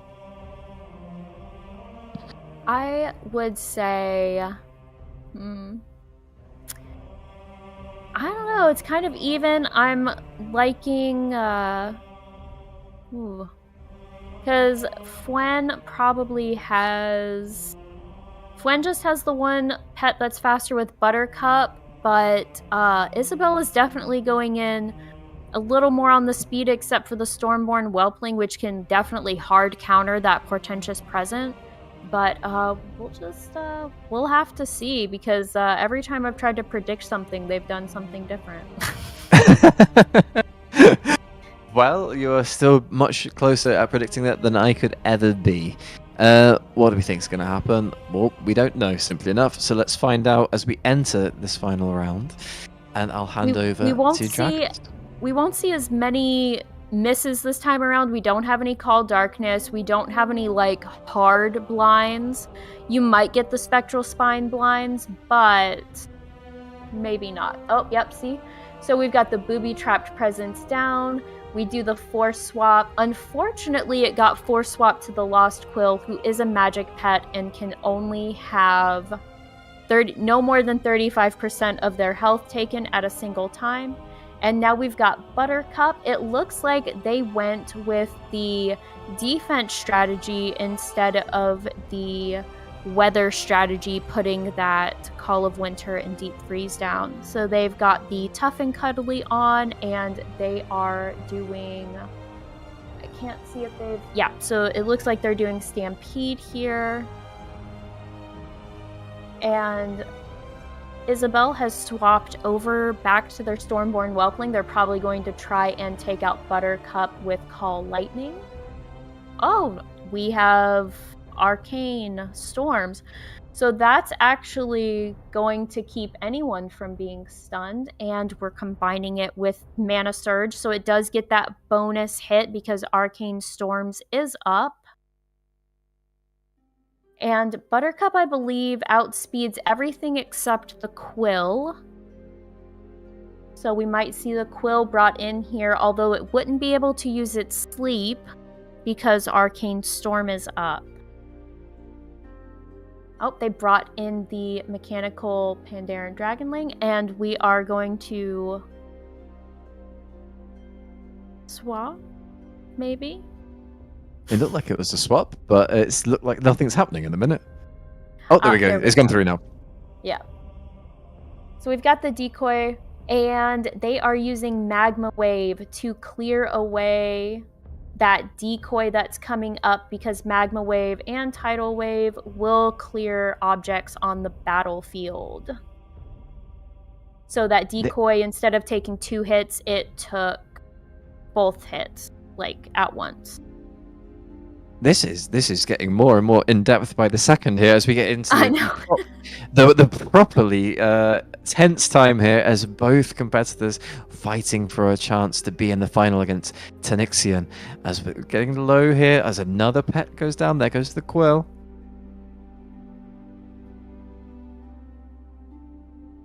What are we expecting now? Who's in the lead, Dragons?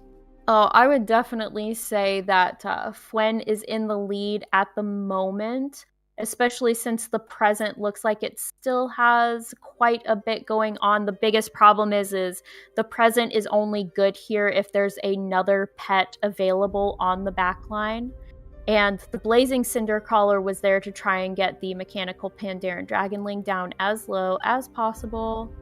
And since the mechanical Pandaren Dragonling does not have, I don't think they have any, can't see.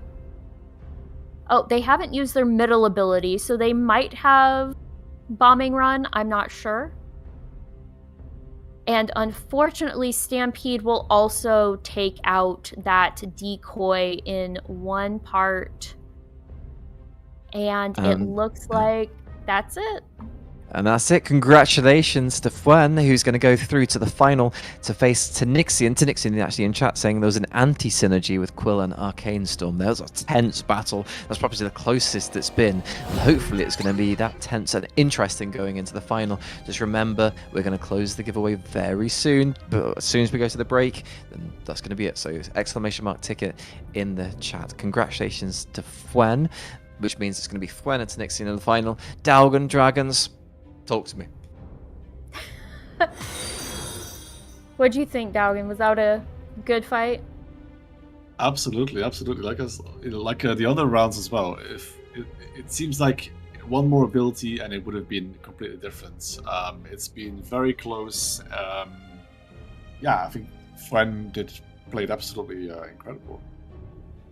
Yeah, I think the difference there was, like they said, the anti-synergy between Arcane Storm and then the Quill. Because that Quill, the sleep, is really clutch there for that ability, or for that battle, is being able to be faster, put the other pets to sleep, and you can't do that when Arcane Storm is up. And I was fully expecting that they were going to have Call Lightning there to try and take out Buttercup, and they didn't, and that would have taken Buttercup out, which means that we wouldn't have lost Decoy in that last round. And, you know, I think it would have gone a different way if Call Lightning had been used. Okay. It's really interesting, really in depth. Not something I expected to be. I mean, I saw from before it was in depth, right? But like, then you go into the really, like, there's this strategy, but then there's how this strategy then goes into this one, and the synergies and anti-synergies. It's all incredibly interesting. As you're getting some love in the chat, by the way, Dragons After Dark. I copy pasted so many of your strategies. Yeah, unfortunately I'm quite prolific on the site. There's nothing wrong with being quite prolific. I'm sure after this, both me and Dalgwin will be copy and pasting your strategies as well. And let's have a look at what the prizes are, because, well, they're going to play for something. So this is the grand prize, which is going to be not today, but it's going to be the EU NA final, which is going to happen over on Valor's Twitch, who did a fantastic job yesterday. If you haven't seen it, then obviously there's the VOD on their Twitch. Which dragons was it? You get more Dragons After Dark if you want to, which I'm sure you do. Who did a brilliant job, both her and Valor. But this is what they're fighting for, a fantastic IRL trophy. Who doesn't want to have as many trophies on their mantle as humanly possible? Any trophies on either of your mantles? You know, it's filled next to me with trophies, you know. No, but none of them look as good as the trophy you can win here. You can win is absolutely stunning. It's very fitting. I have a Crystal Book Award, actually, from an essay I wrote in high school. I won a contest, so it's a humongous, heavy crystal book. Wow. Okay, unexpected, but you have to show me, because it sounds beautiful if you're able to move it, of course, because a super heavy crystal book doesn't sound incredibly movable. We're going to go to a bit of a break, 10 minutes now before the final. We're going to come back, and there's going to be another giveaway. Before that giveaway, though, we have 10 minutes of Dalgan's even harder quiz and facts. We're going to come back with another giveaway, the final, and we're also going to meet Josh from Pause Your Game, who we're going to talk to about his charitable organization over in the US. So I'm going to leave you for 10 minutes, and you're going to have a bit of a quiz, and I'm going to leave you with a thought that Dalgan likes Sleepy Willy.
Welcome back. That's the everything confirmed then, ready for the final. Tanixian versus Fuen. We have, well, a long road ahead of us. Or a short one. Hopefully a long one, but we'll see what happens. Who knows? What are your predictions going into to the final in, 20 minutes time or so? We've got a bit of action before then. What are your guys' predictions or hopes? I think, because I'm already kind of looking at the first set of pets that they've gotten.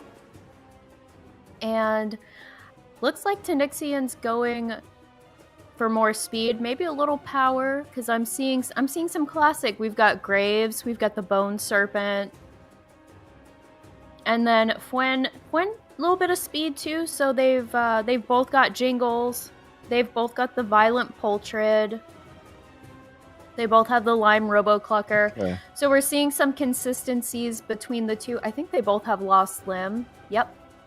So it'd be funny to see like a same pet matchup, but you know, I don't want them to do it just for the lols or anything. I want them to try their hardest, of course. I'm just saying it'd be funny.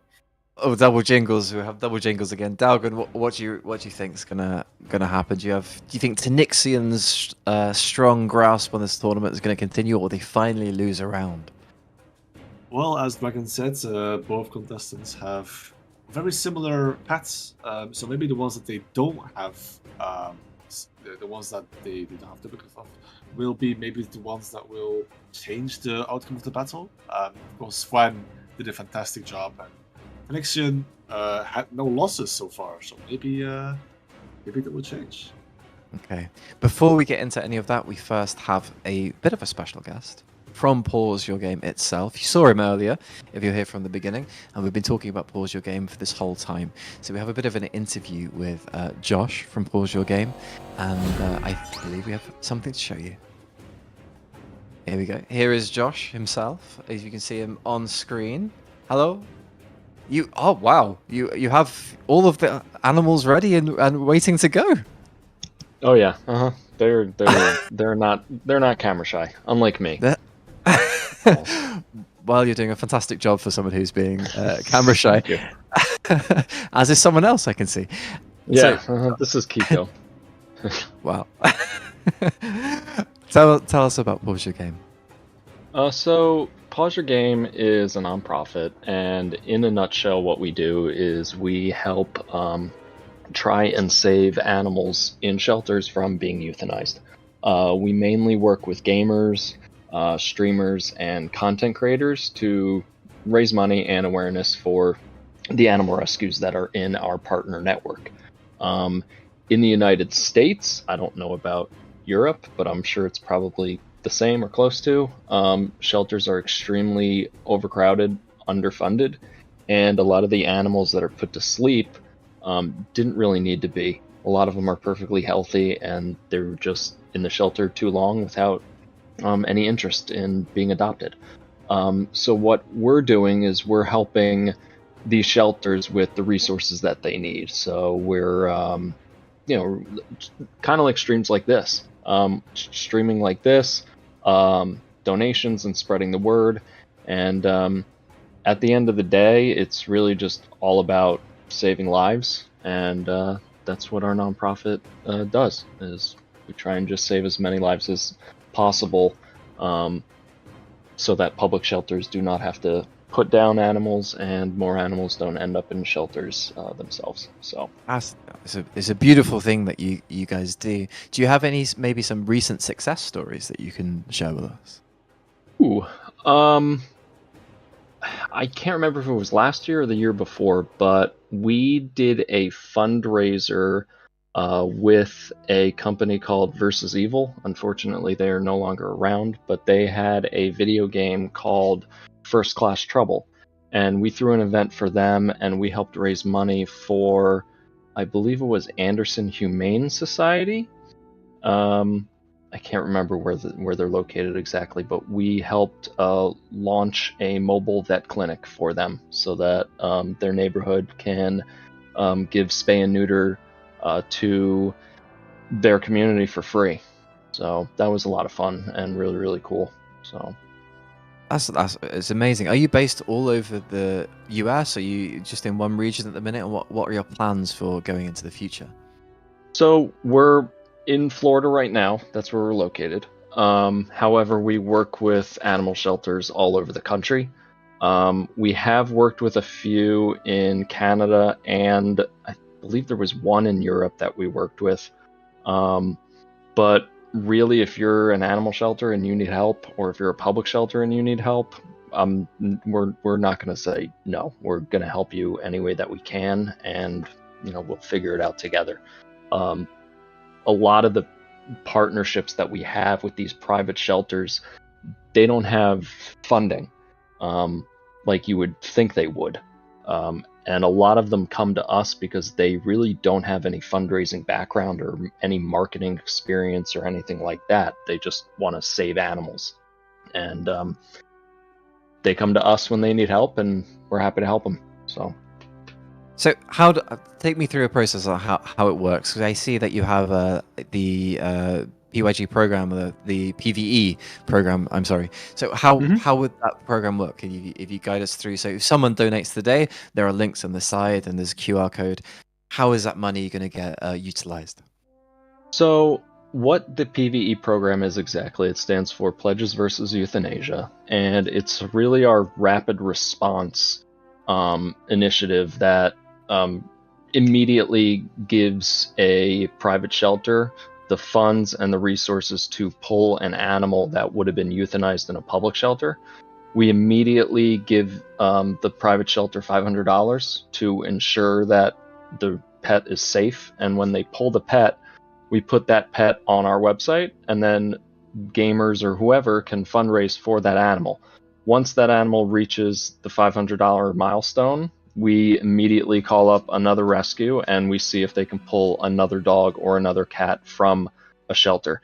If they can, we then take that $500 and we give it to that rescue, and they pull that dog or cat, and then we place that animal again on our website, and then it just keeps going. So it's sort of like a chain effect in trying to, I guess, gamify animal rescue in a way. So the more funds that we raise and the faster that we raise them, the more animals that we can save. So. Okay, this is an unbelievable thing that you guys are doing. I hope that people in chat are going to be generous, or at least consider in the future clicking on those links. Are you guys open to, for people perhaps wanting to work with you rather than investing money, investing time and helping? Is that an avenue that you're willing to take if people are wanting to help that way? Absolutely. On our website, there's a couple places where you can actually sign up. On our Discord, you can join our Discord, and there are volunteer opportunities as well as other positions.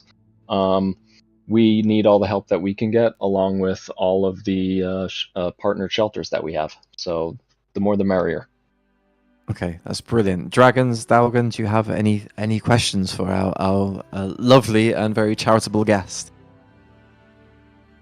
What was your favorite story? Like, what's the one that really just got you?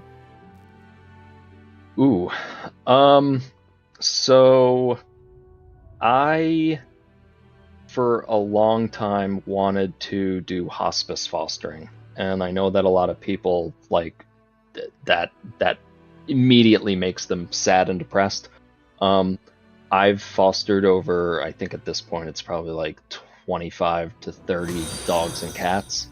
3 of them were hospice, and the thing that I guess is the dopamine boost for me is watching a dog that's completely and utterly broken transform into a dog that's now loving and caring and shows just complete unconditional love. And with all of the hospice fosters that I had, especially with this one dog, Gina, she had a form of cancer that was awful. The tumor that the vet removed, I think it was like 30 pounds or something like that. He said in the 20 years that he's been in animal medicine, this is the largest tumor he's ever seen. And they removed that tumor, and the tumor kept coming back. And I probably had her for 6 months, I believe. Incredible dog. But the first time I got her, like the first month, just completely broken. She was in a shelter waiting basically to die, and a private shelter pulled her from that shelter and got her the help that she needed. And just fostering those kinds of dogs, just it keeps me going. And I know a lot of people are probably like, I can never do that, I'm not strong enough. I used to think that, and then I jumped like headfirst into it, and I can tell you that it is one of the best feelings in the world when a dog that is completely untrusting or a cat that is completely untrusting all of a sudden opens up their heart to you. And yeah, that's the dopamine boost that I get from animal rescue is that, knowing that the animal is now safe and they can live out their best days, being fat, lazy, and happy. So. Well, I mean, I'm sure there'll be people who want to apply to become your pet. If they want them to live fat, lazy, and happy, I'm sure people will. Dalgan, any questions for our lovely hero over here? Where do you see your pause for? Sorry, let me rephrase it. Where do you see pause your game in a few years if it's successful? Ooh, so we're in the middle of kind of reforming a bunch of our programs at the moment. So we've had PvE. We're going to be launching one called Pug, which is our community program. I think it's Players Uniting for Good is what it stands for. That's going to be like a community effort where other communities can join us and actually raise funds for us on our behalf without us having to do much heavy lifting, kind of like what we're doing now with Valor and Starship. Sorry, I'm clearly getting distracted. Yeah. But our major goal is to really just fund and help these shelters with everything that they need. Growing our community is one of the major ones. That alone, I think, will not only help us, but it'll help every single charity that we're connected to. So I'm hoping that within the next 5 years, we'll be able to actually launch our own shelter as well. We've been wanting a sanctuary for a while now, and so that's kind of on the horizon as far as future plans go. We also are bringing back, sorry, I know this is long-winded, we're bringing back our spay and neuter program. So if any streamers or gamers have a dog or a cat that they rescued from a shelter and they weren't spayed or neutered when they got them, we will pay for that. I think it's up to like $300 at the moment, but that's subject to change. And then we have a emergency grant fund as well that we're going to be bringing back, and that'll be specifically for streamers to sign up for and get emergency funding for any surgeries or anything like that their pets have needed and received. So yeah, just going back slightly to what you said a bit earlier about people not having the strength.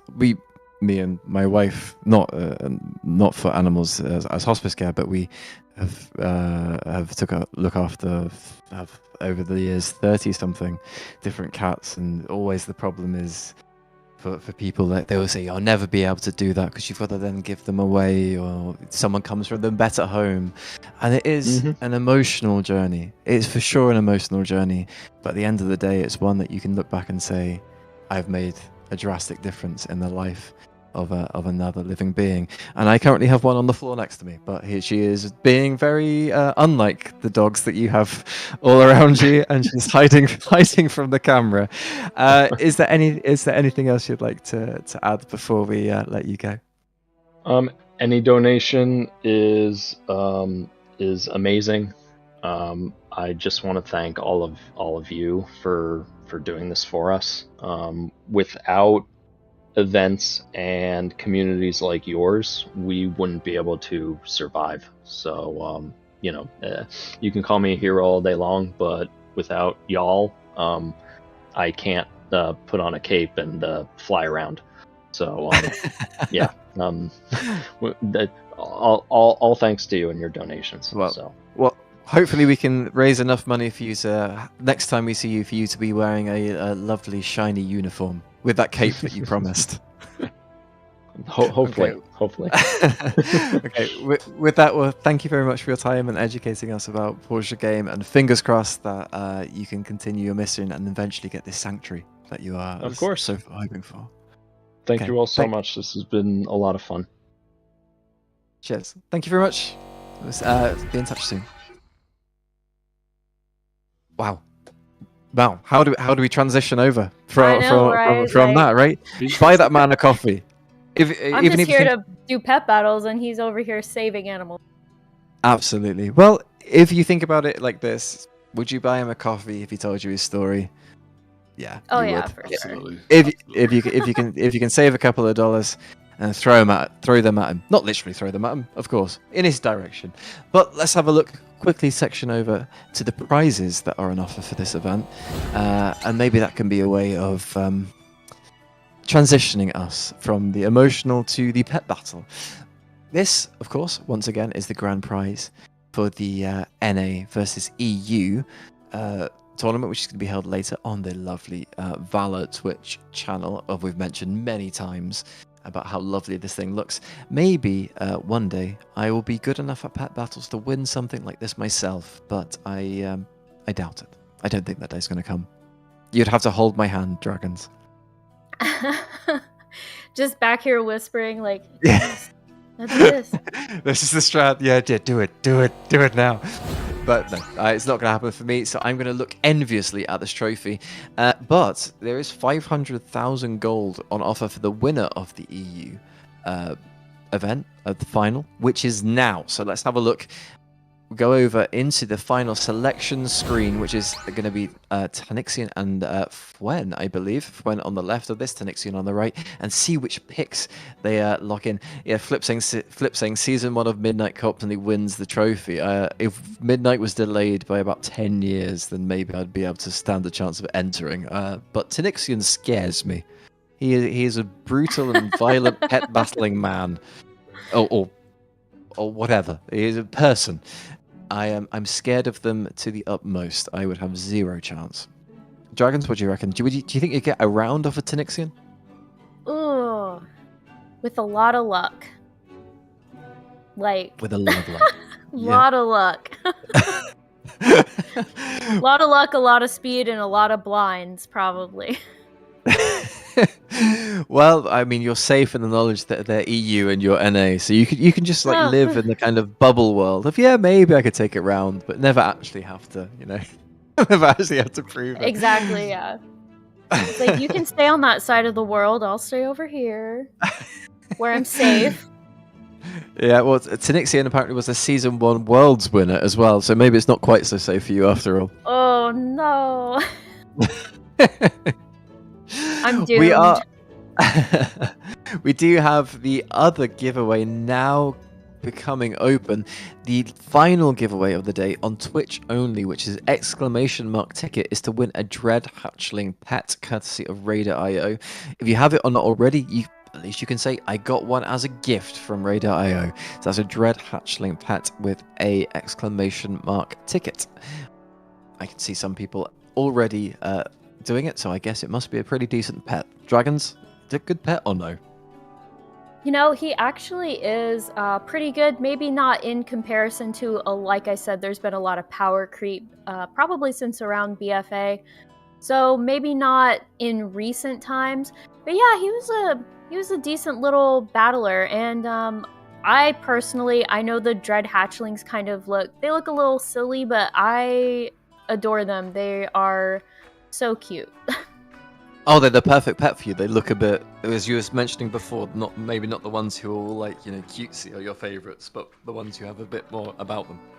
Oh yeah, I like a lot of the pets that probably aren't like typically cute, but yeah, I like him. He's super cute, and he's big for the Call Darkness Nocturnal Strike combo, and then of course probably Shadow Talon, just to counter a lot of those flying pets and everything. But yeah, he's super cute. I've always liked him.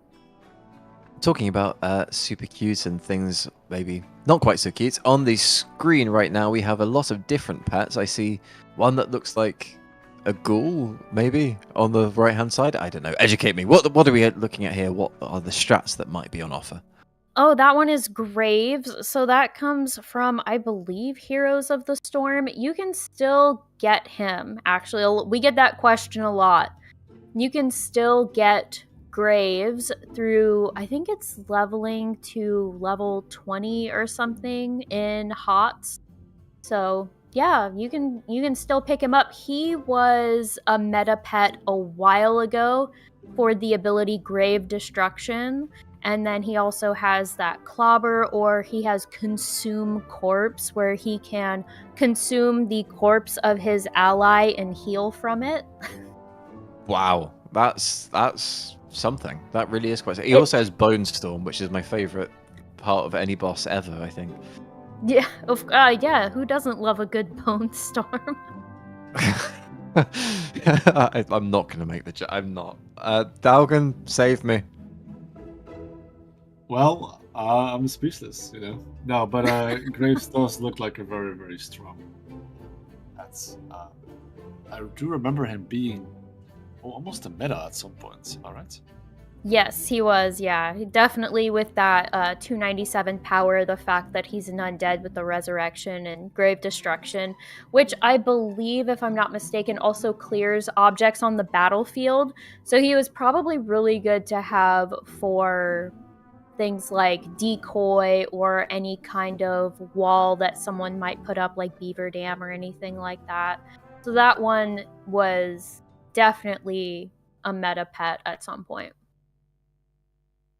Okay, as we see the final pet to pick. Why do I keep doing this to myself? It's so hard to say some things I want to say. Is currently being selected by Fuen, and then we're going to go into the final selection process. Obviously, this is going to be a best of 5. So whoever gets to 3 first wins. Tanixian unbeaten. Fuen going up against the monster over here. We'll see how many rounds they can chip away. Predictions, it's hard to say that. It's hard to really see Tanixian losing, but we're definitely open for the possibility. There's definitely some new pets. Definitely some new pets going on. Tanixian won season 1, they're very close to winning. Being on the way to win Worlds for season 2. Will Tanixian domination continue? We've seen some very interesting looking pets, but I see Fuen using an alpine hare, which. In my opinion, it looks very, very basic. Is this really the way to go?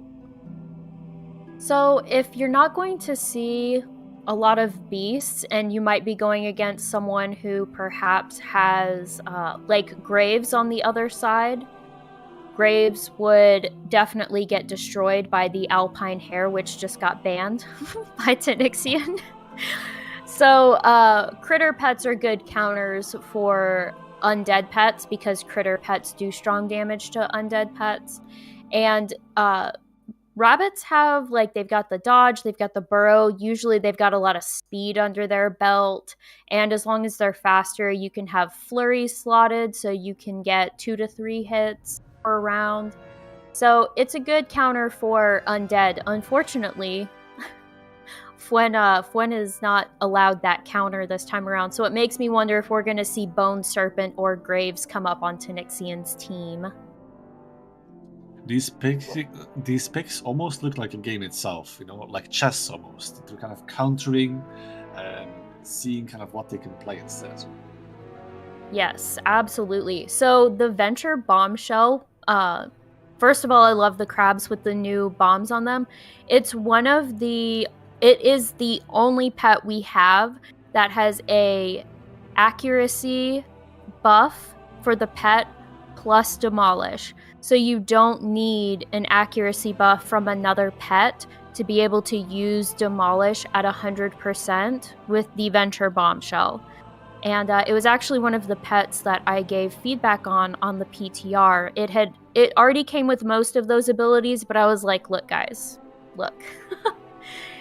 This would be the only pet where we could have Rain Dance and Demolish, like, or an accuracy buff pet plus Demolish. So my feedback was, I was like, let people have this. Like, you know, just let them have one pet. where we don't need a second pet to be able to use Demolish reliably.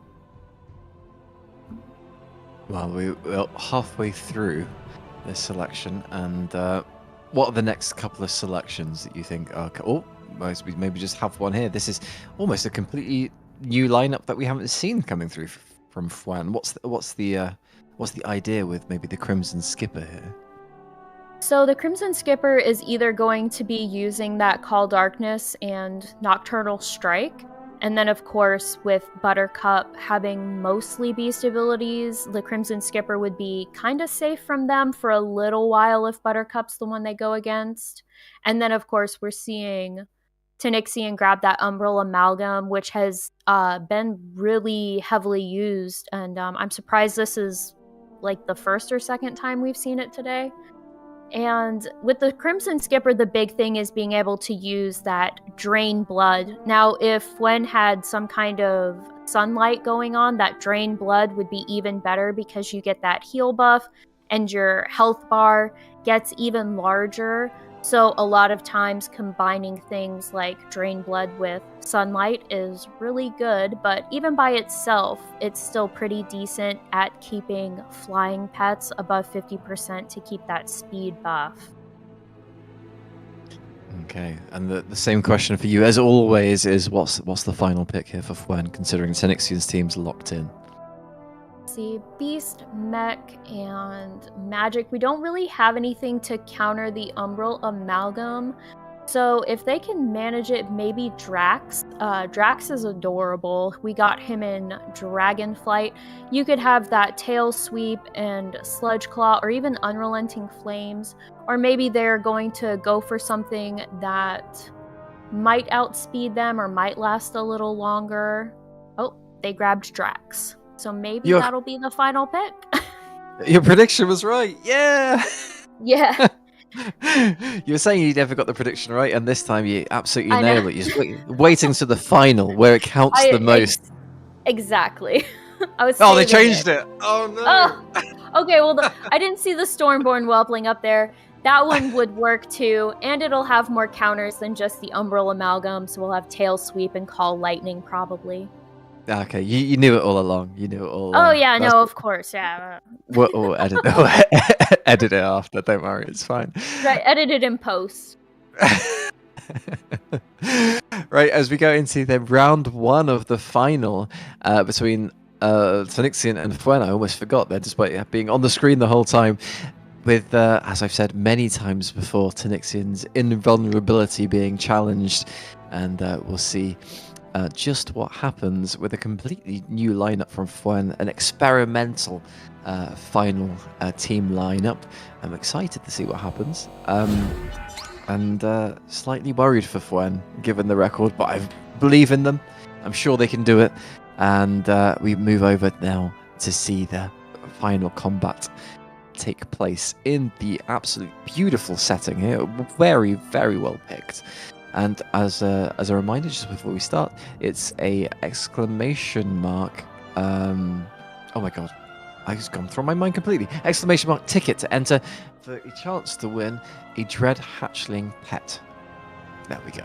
There's going to be a poll created as well in the chat, or who you think will take round one, Fwen or Tanixian. Make sure you cast your vote as we enter combat, and I hand over to Dragons. All right, so they grabbed the Stormborn Whelpling, and Buttercup is up first. We've got a lot of weather changing going on, which was good for Tanixian, because that meant that they got to use that Call of Winter and Deep Freeze combo to put the Stormborn Whelpling on ice, so to speak. And they only got one hit off of that, or they tried to get Mana Storm, and usually you want Arcane Storm up with that because it gives you a bonus hit. And unfortunately, it looks like Buttercup has gotten the Crimson Skipper below 50% HP, so Buttercup is faster. And they countered the Call Darkness with Call of Winter again, which made Nocturnal Strike miss. It's going fast here. Like, these ones are going fast. And we do see them trying to use that Rain Dance and Demolish together, but it didn't work. They got frozen out, and Buttercup is dominating right now this team.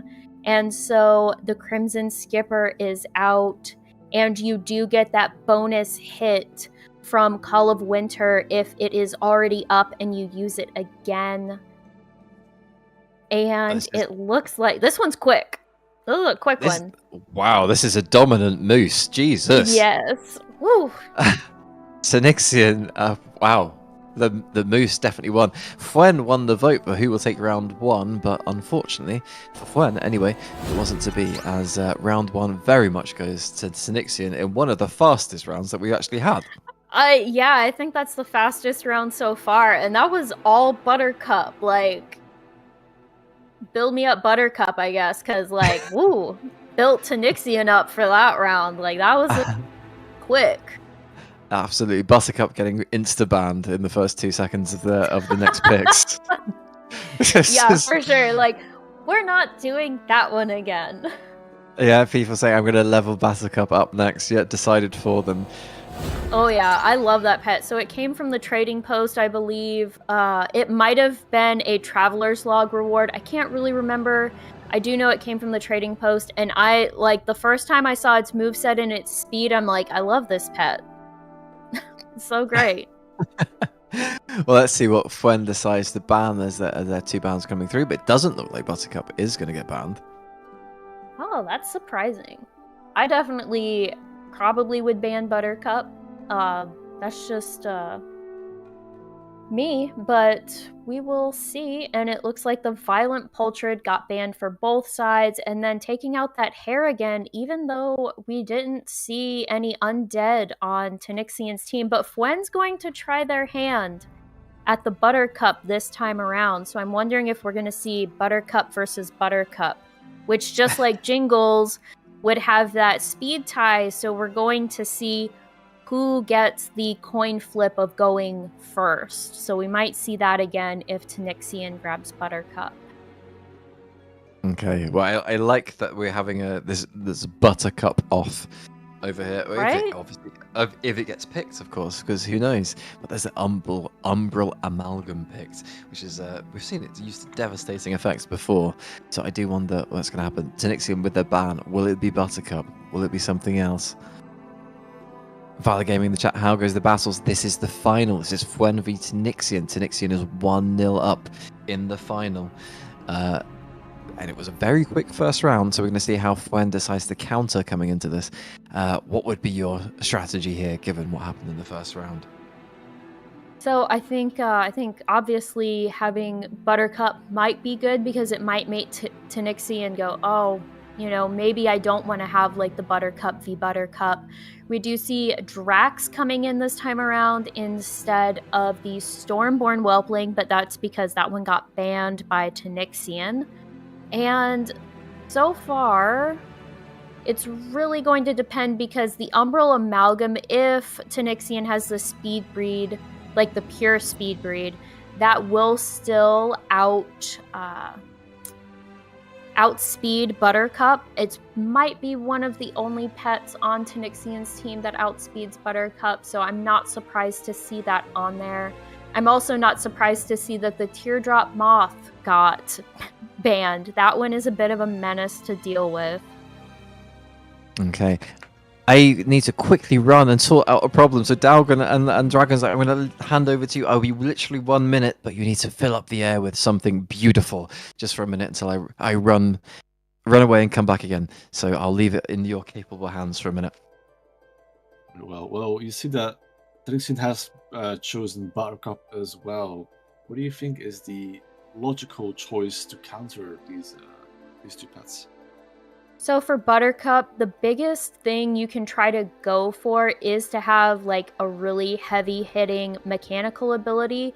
The problem with the Venture Bombshell is to get the use of Demolish, you do have to, like, to guarantee it, you do need that buff from Rain Dance. And the biggest problem in PvP battles is you don't want anything that's going to take you more than a round to implement. You want to be able to just have that, you know, that quick single round, this is what I'm hitting you with. So it looks like the Karaji Guardling has been brought in, and it does have that Sandstorm that might help take out Buttercup a little bit, because unlike the Umbral Amalgam, Buttercup will not have that limiter on how much damage it can take. And then Akir Tunneler is the final one, so we're gonna see. Alright, as we take it over to the contestants who are readying their battle pets for the second round, do you have any predictions who will come out on top? I think let's see, the Akir Tunneler has a lot of power behind it. I imagine it's going to be used for Sandstorm, and it's not going to get stunned, and it's going to take weak damage from Fwen's Buttercup because it is a critter. So the Akir Tunneler might be there to help counter Buttercup on Fwen's team, and it has Claw, which is okay, I imagine, is what's going to be chosen because it's slower. And then maybe Shell Shield. It's really going to depend on which pet is in and which pet they're trying to counter with it. It was a little bit of a surprise to see it there, but it does have a lot of power behind it. So I imagine, again, this might come down to Tanixian's team being slightly faster than Fwen's team, but it also might come down to, crits and who ends up being who, like what kind of switches we're seeing, and kind of all that jazz. I have finally returned, and I can see that we are starting with the Buttercup. So we're We very much are. starting where I left off, which is a beautiful thing to see. And I heard you say Tanixian has a speed advantage, which we know from earlier is a very important thing. However, who gets to go first? So this one is, just like I said, it is going to be... Oh, see, Tanixian played that well. Tanixian expected Fwen to use their Call of Winter ability first to try and set up to get the speed advantage on the Deep Freeze, but they expected that. So they used Deep Freeze, hoping that they would go second. So they were hoping to go second on that coin flip so they could take advantage of Fwen's Deep Freeze. And it worked out for them right there. So they got the Deep Freeze. They did get a little bit of team damage using their Call of Winter there, but now they have gotten stunned by the Karaji Guardling, who uses Whirlwind. And I imagine Fwen's going to do a swap, and we're swapping to Drax, who is absolutely adorable. Another one of those kind of sentient pets where it's kind of like, is this really ethical to have them as a battle pet? But I try not to think too hard about that one. Someone in the chat saying 2 weather changes in a single team, question mark. So that one's fine. The only weathers that were limited to 1 per team are Sandstorm and Call Darkness. So you can definitely have that, and it looks like Fwen's Buttercup is the dominant Buttercup this time around. Although, there down goes Buttercup. Double Buttercup deaths. Yes, so the Umbral Amalgam definitely in the speed breed, which I'm not shocked given Tanixian's reputation. And then it also takes out Drax. And now it is the Umbral Amalgam versus the Karaji Guardling. And unfortunately, Tanixian has the magic pet, which is going to have that magic family racial limiter to how much damage Sandstorm can do. And now they are on cooldown, which means they are vulnerable, and Tanixian just gets to take the win and keep hitting. Wow, Tanixian dominating with a different pet this time, but still, same result. So what do you do as Fwen here? What is the thing that you decide you want to do? I might look at... I'm not sure. So the problem is like knowing when to switch, when not to switch, and that can be a little difficult, especially when you're dealing with a lot of stuns. It's like, do I take up a slot for a pet to make sure no one can stun when we've got Arcane Storm, but when that stun is dependent on a weather, it means your weather's getting changed. So it's a little difficult. I think Tanixian made a really good pick overall with their team. I would imagine, like, looking at the team, I'd probably try to do things like, well, I would try to do the Stormborn Whelpling, like Call Lightning and Thunderbolt to get that big hit plus some team damage with Thunderbolt with the extra damage from Lightning Storm. But Tanixian was like, no way, you are not allowed to have the Stormborn Whelpling. So they were concerned about that. And the Alpine Hare is gotten rid of again. And then because someone banned Buttercup, that means neither team gets Buttercup this time around. So no Buttercup v Buttercup. Oh, that's a disappointment. I was looking forward to a complete, same match where you have Buttercup against Buttercup and then Jingles against Jingles. It would have been a perfect match. But here we go, Lost Quill again coming out, and the Teardrop Moth going into the second round of picks. Yes. So the Teardrop Moth will, like, if this was just these two pets against each other, the Teardrop Moth has that blind, has that dust cloud, but eventually the Lost Quill will be able to damage them down. But it would just depend. And we're seeing the Akir Tunneler again, although we didn't get to see them used too much in that particular. I don't think they came out last round. I'm not sure. I don't think I saw them last round. I think it was just the Umbral and then Buttercup. So we'll see what they plan on doing with the Akir Tunneler. Mostly, I think that's to counter things like the Lost Quill's sleep. So if the Lost Quill gets swapped in, Tanixian can swap to the Akir Tunneler, who isn't going to be impacted by that stay a while and listen sleep. And then second pick. Yeah, so Fuen got the Rose Taipan, which could definitely take out the Akir Tunneler, use that blind, use that puncture wound, and then I imagine Poison Fang. And we have finally seen an undead pet from Tanixian, that ban from the Alpine Hare coming in handy. We're going to see Graves. So it kind of makes me wonder how these are going to play together. This is an interesting setup. What's the last pick then for Fuen? Let's see. I don't think they have any critter abilities left to them. So for Graves,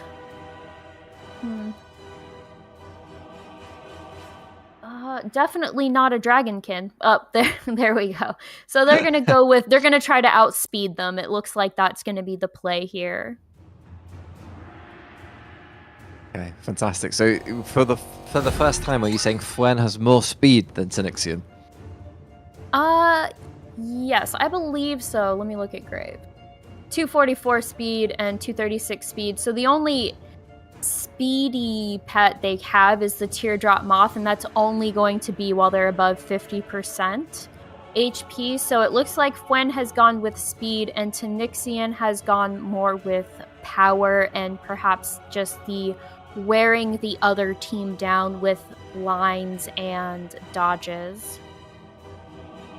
Just a quick update, $65 in total for Pause Your Game. Just a reminder, we are doing this for them, with them, a fantastic charitable organization, not-for-profit, over in the US. So there are links in chat if you'd like to have a bit of a donate. There's also a QR code on the screen, and we've also talked to them a lot about their mission throughout the stream of saving animals from unnecessary euthanasia and from shelters. So just a reminder there, if you would like to join in on that, go and buy those lovely people some coffees, or if you want to do more than that and help them out in a bigger way, then I'm sure they'll be absolutely more than grateful as we start what might be the final round and an absolute Tanixian sweep. What do we reckon? Oh, that was good. So sometimes the pets you have in slot 1, because you can pick any pet to come in first, sometimes it's a decoy to try and get the other person to use a different pet. And I mean, Gwen can get it here. Like if Tanixian keeps the critter in and they are able to build enough with that huge fang, I believe it is. Sorry, vicious fang. We have a few different fangs going on.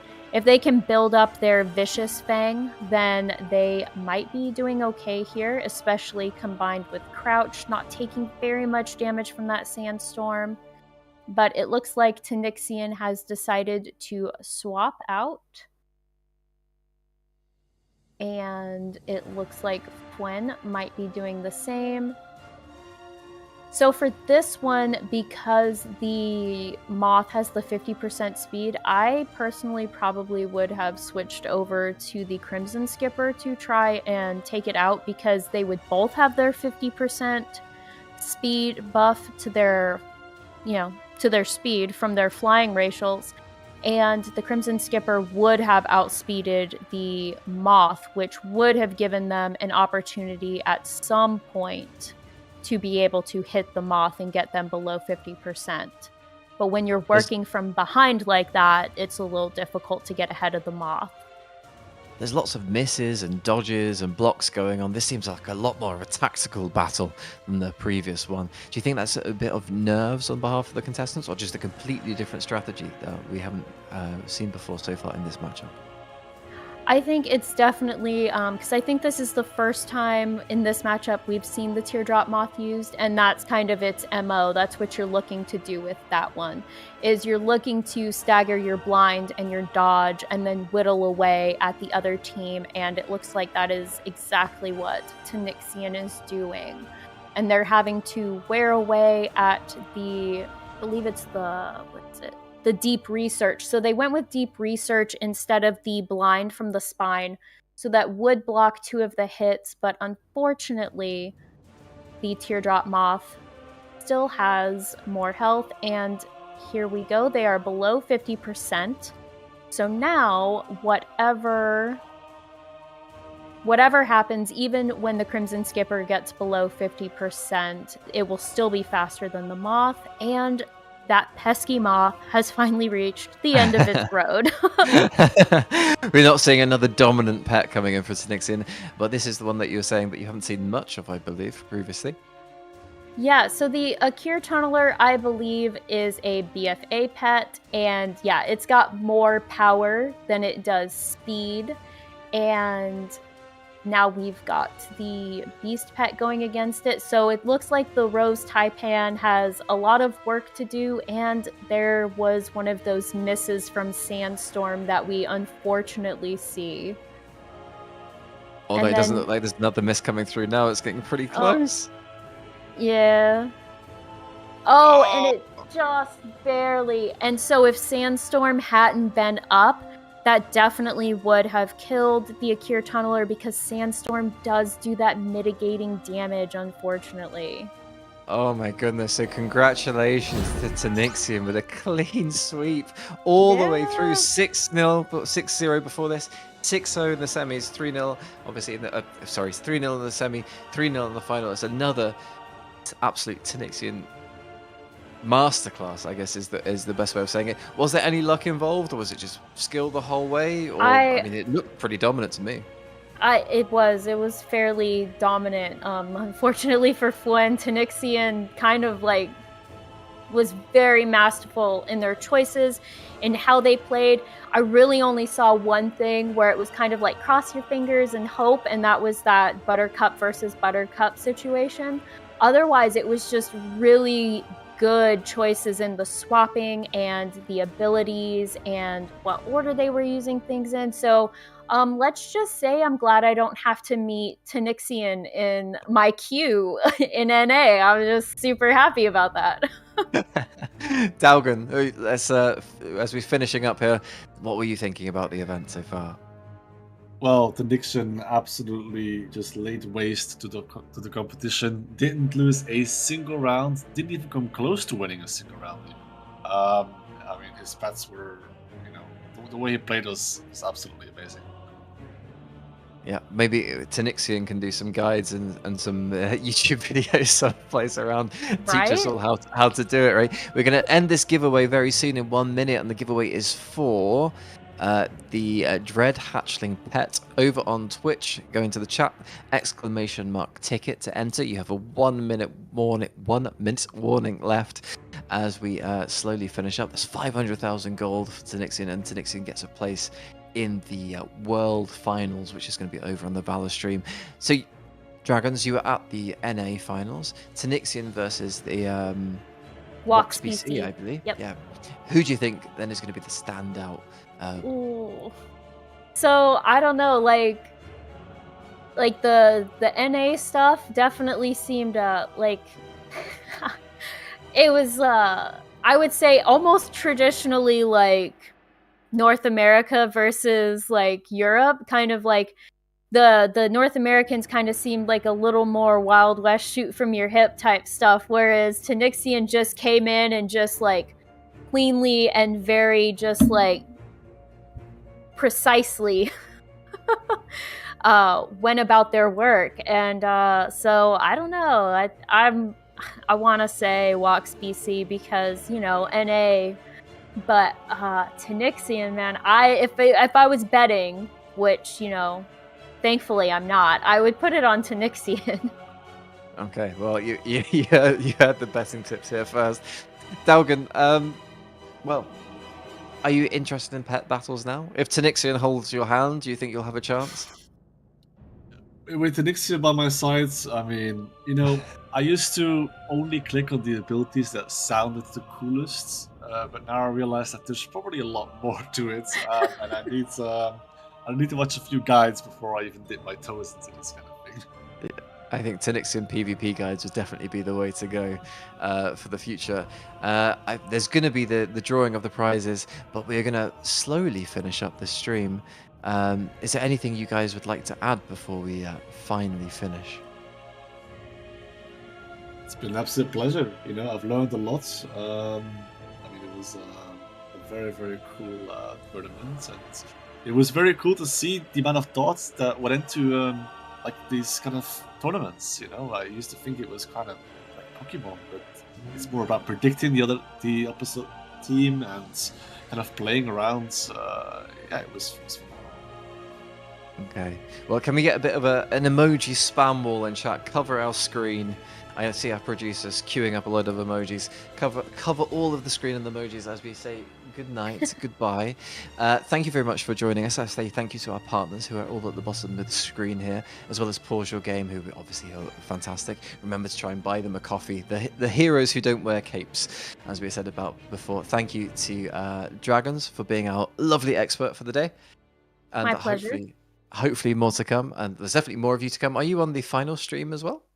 I am, yes. Okay, well, you know where to find Dragons if you want more of her. Dalgan, well, as we said, ping him directly if you want more of Dalgan. As we... So, thank you very much for joining us. Thank you to all of our partners and sponsors, and thank you to the people who took part. And well done to Nixian, as we say, goodbye and good night. Bye. Bye.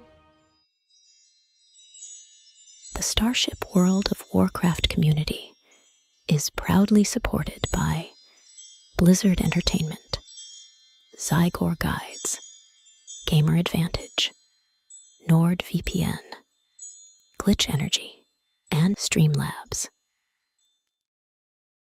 Who took the bomb?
Earth and fire, heed my call.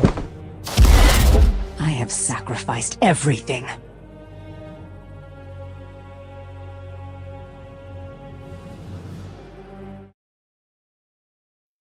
Hey!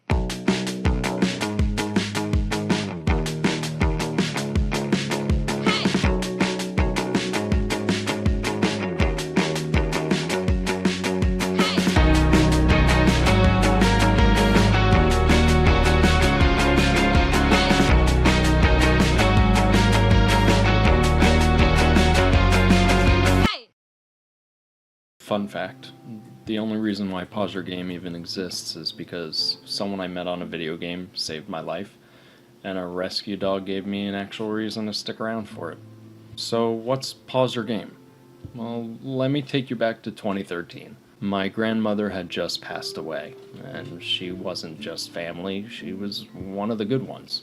The kind of human that gives you unconditional love even when you're being an absolute. Losing her didn't completely break me, but it knocked the joy out of the room for a while. I wasn't spiraling yet, but I was definitely sad, numb, floating through my days like a background NPC. Somewhere in that slow emotional freefall, a friend, probably sick of watching me vibe with the void, sent me a rescue post. A miniature schnauzer named Sophie. She looked like she'd been through some and wasn't going to judge you for yours. Like a Fallout companion you stumble upon by accident, and then she becomes the entire reason you finish the whole game. I didn't hesitate in contacting the rescue for a meet and greet. We met, she sniffed me, decided I wasn't a total lost cause, and that was that. Instant co-op partners. Life started to feel less stupid. For a few years, I had the illusion of stability. Sophie, decent business, loving partner. I'd almost convinced myself I was functional. And then one morning, I woke up in pain so bad I thought I was dying. And it turns out I kinda was. My appendix decided to yeet itself out of existence. I had emergency surgery, the recovery was awful, my brain chemistry went full-blown clown mode, and depression slithered back in, but this time it brought friends with it. I stopped eating, I lost weight, pushed people away, friends, partner, family. My business went downhill faster than a league player's MMR after a losing streak. But Sophie, she stayed. Constant. My stability. The only living thing that didn't make me feel like a complete disappointment. And then, because life is like a roguelike with no save points, Sophie got sick. Not, we'll get through this sick. I'm talking about a rare autoimmune blood disorder where her white blood cells turned on her like a bad Among Us round.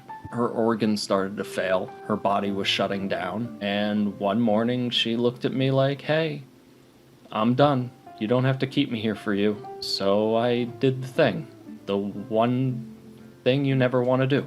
I held her, I told her she was the best decision I ever made, and I let her go. And that's when I cracked. I stopped pretending, stopped functioning, stopped wanting to exist, and in a perfect storm of grief, guilt, and hopelessness, I made a plan. I figured the best way to say sorry for failing, for losing everything, for existing, was to not exist anymore myself. I texted goodbye to a buddy I had met on World of Warcraft because I wanted someone to know, even if it was a battleground buddy from 2006. He knew. He called my family and they found me. The next thing I know, I'm getting the you're either going to a psych ward facility voluntarily or we'll helicopter you in there like it's a Call of Duty extraction talk. I called up another gamer friend who had been through his own battle.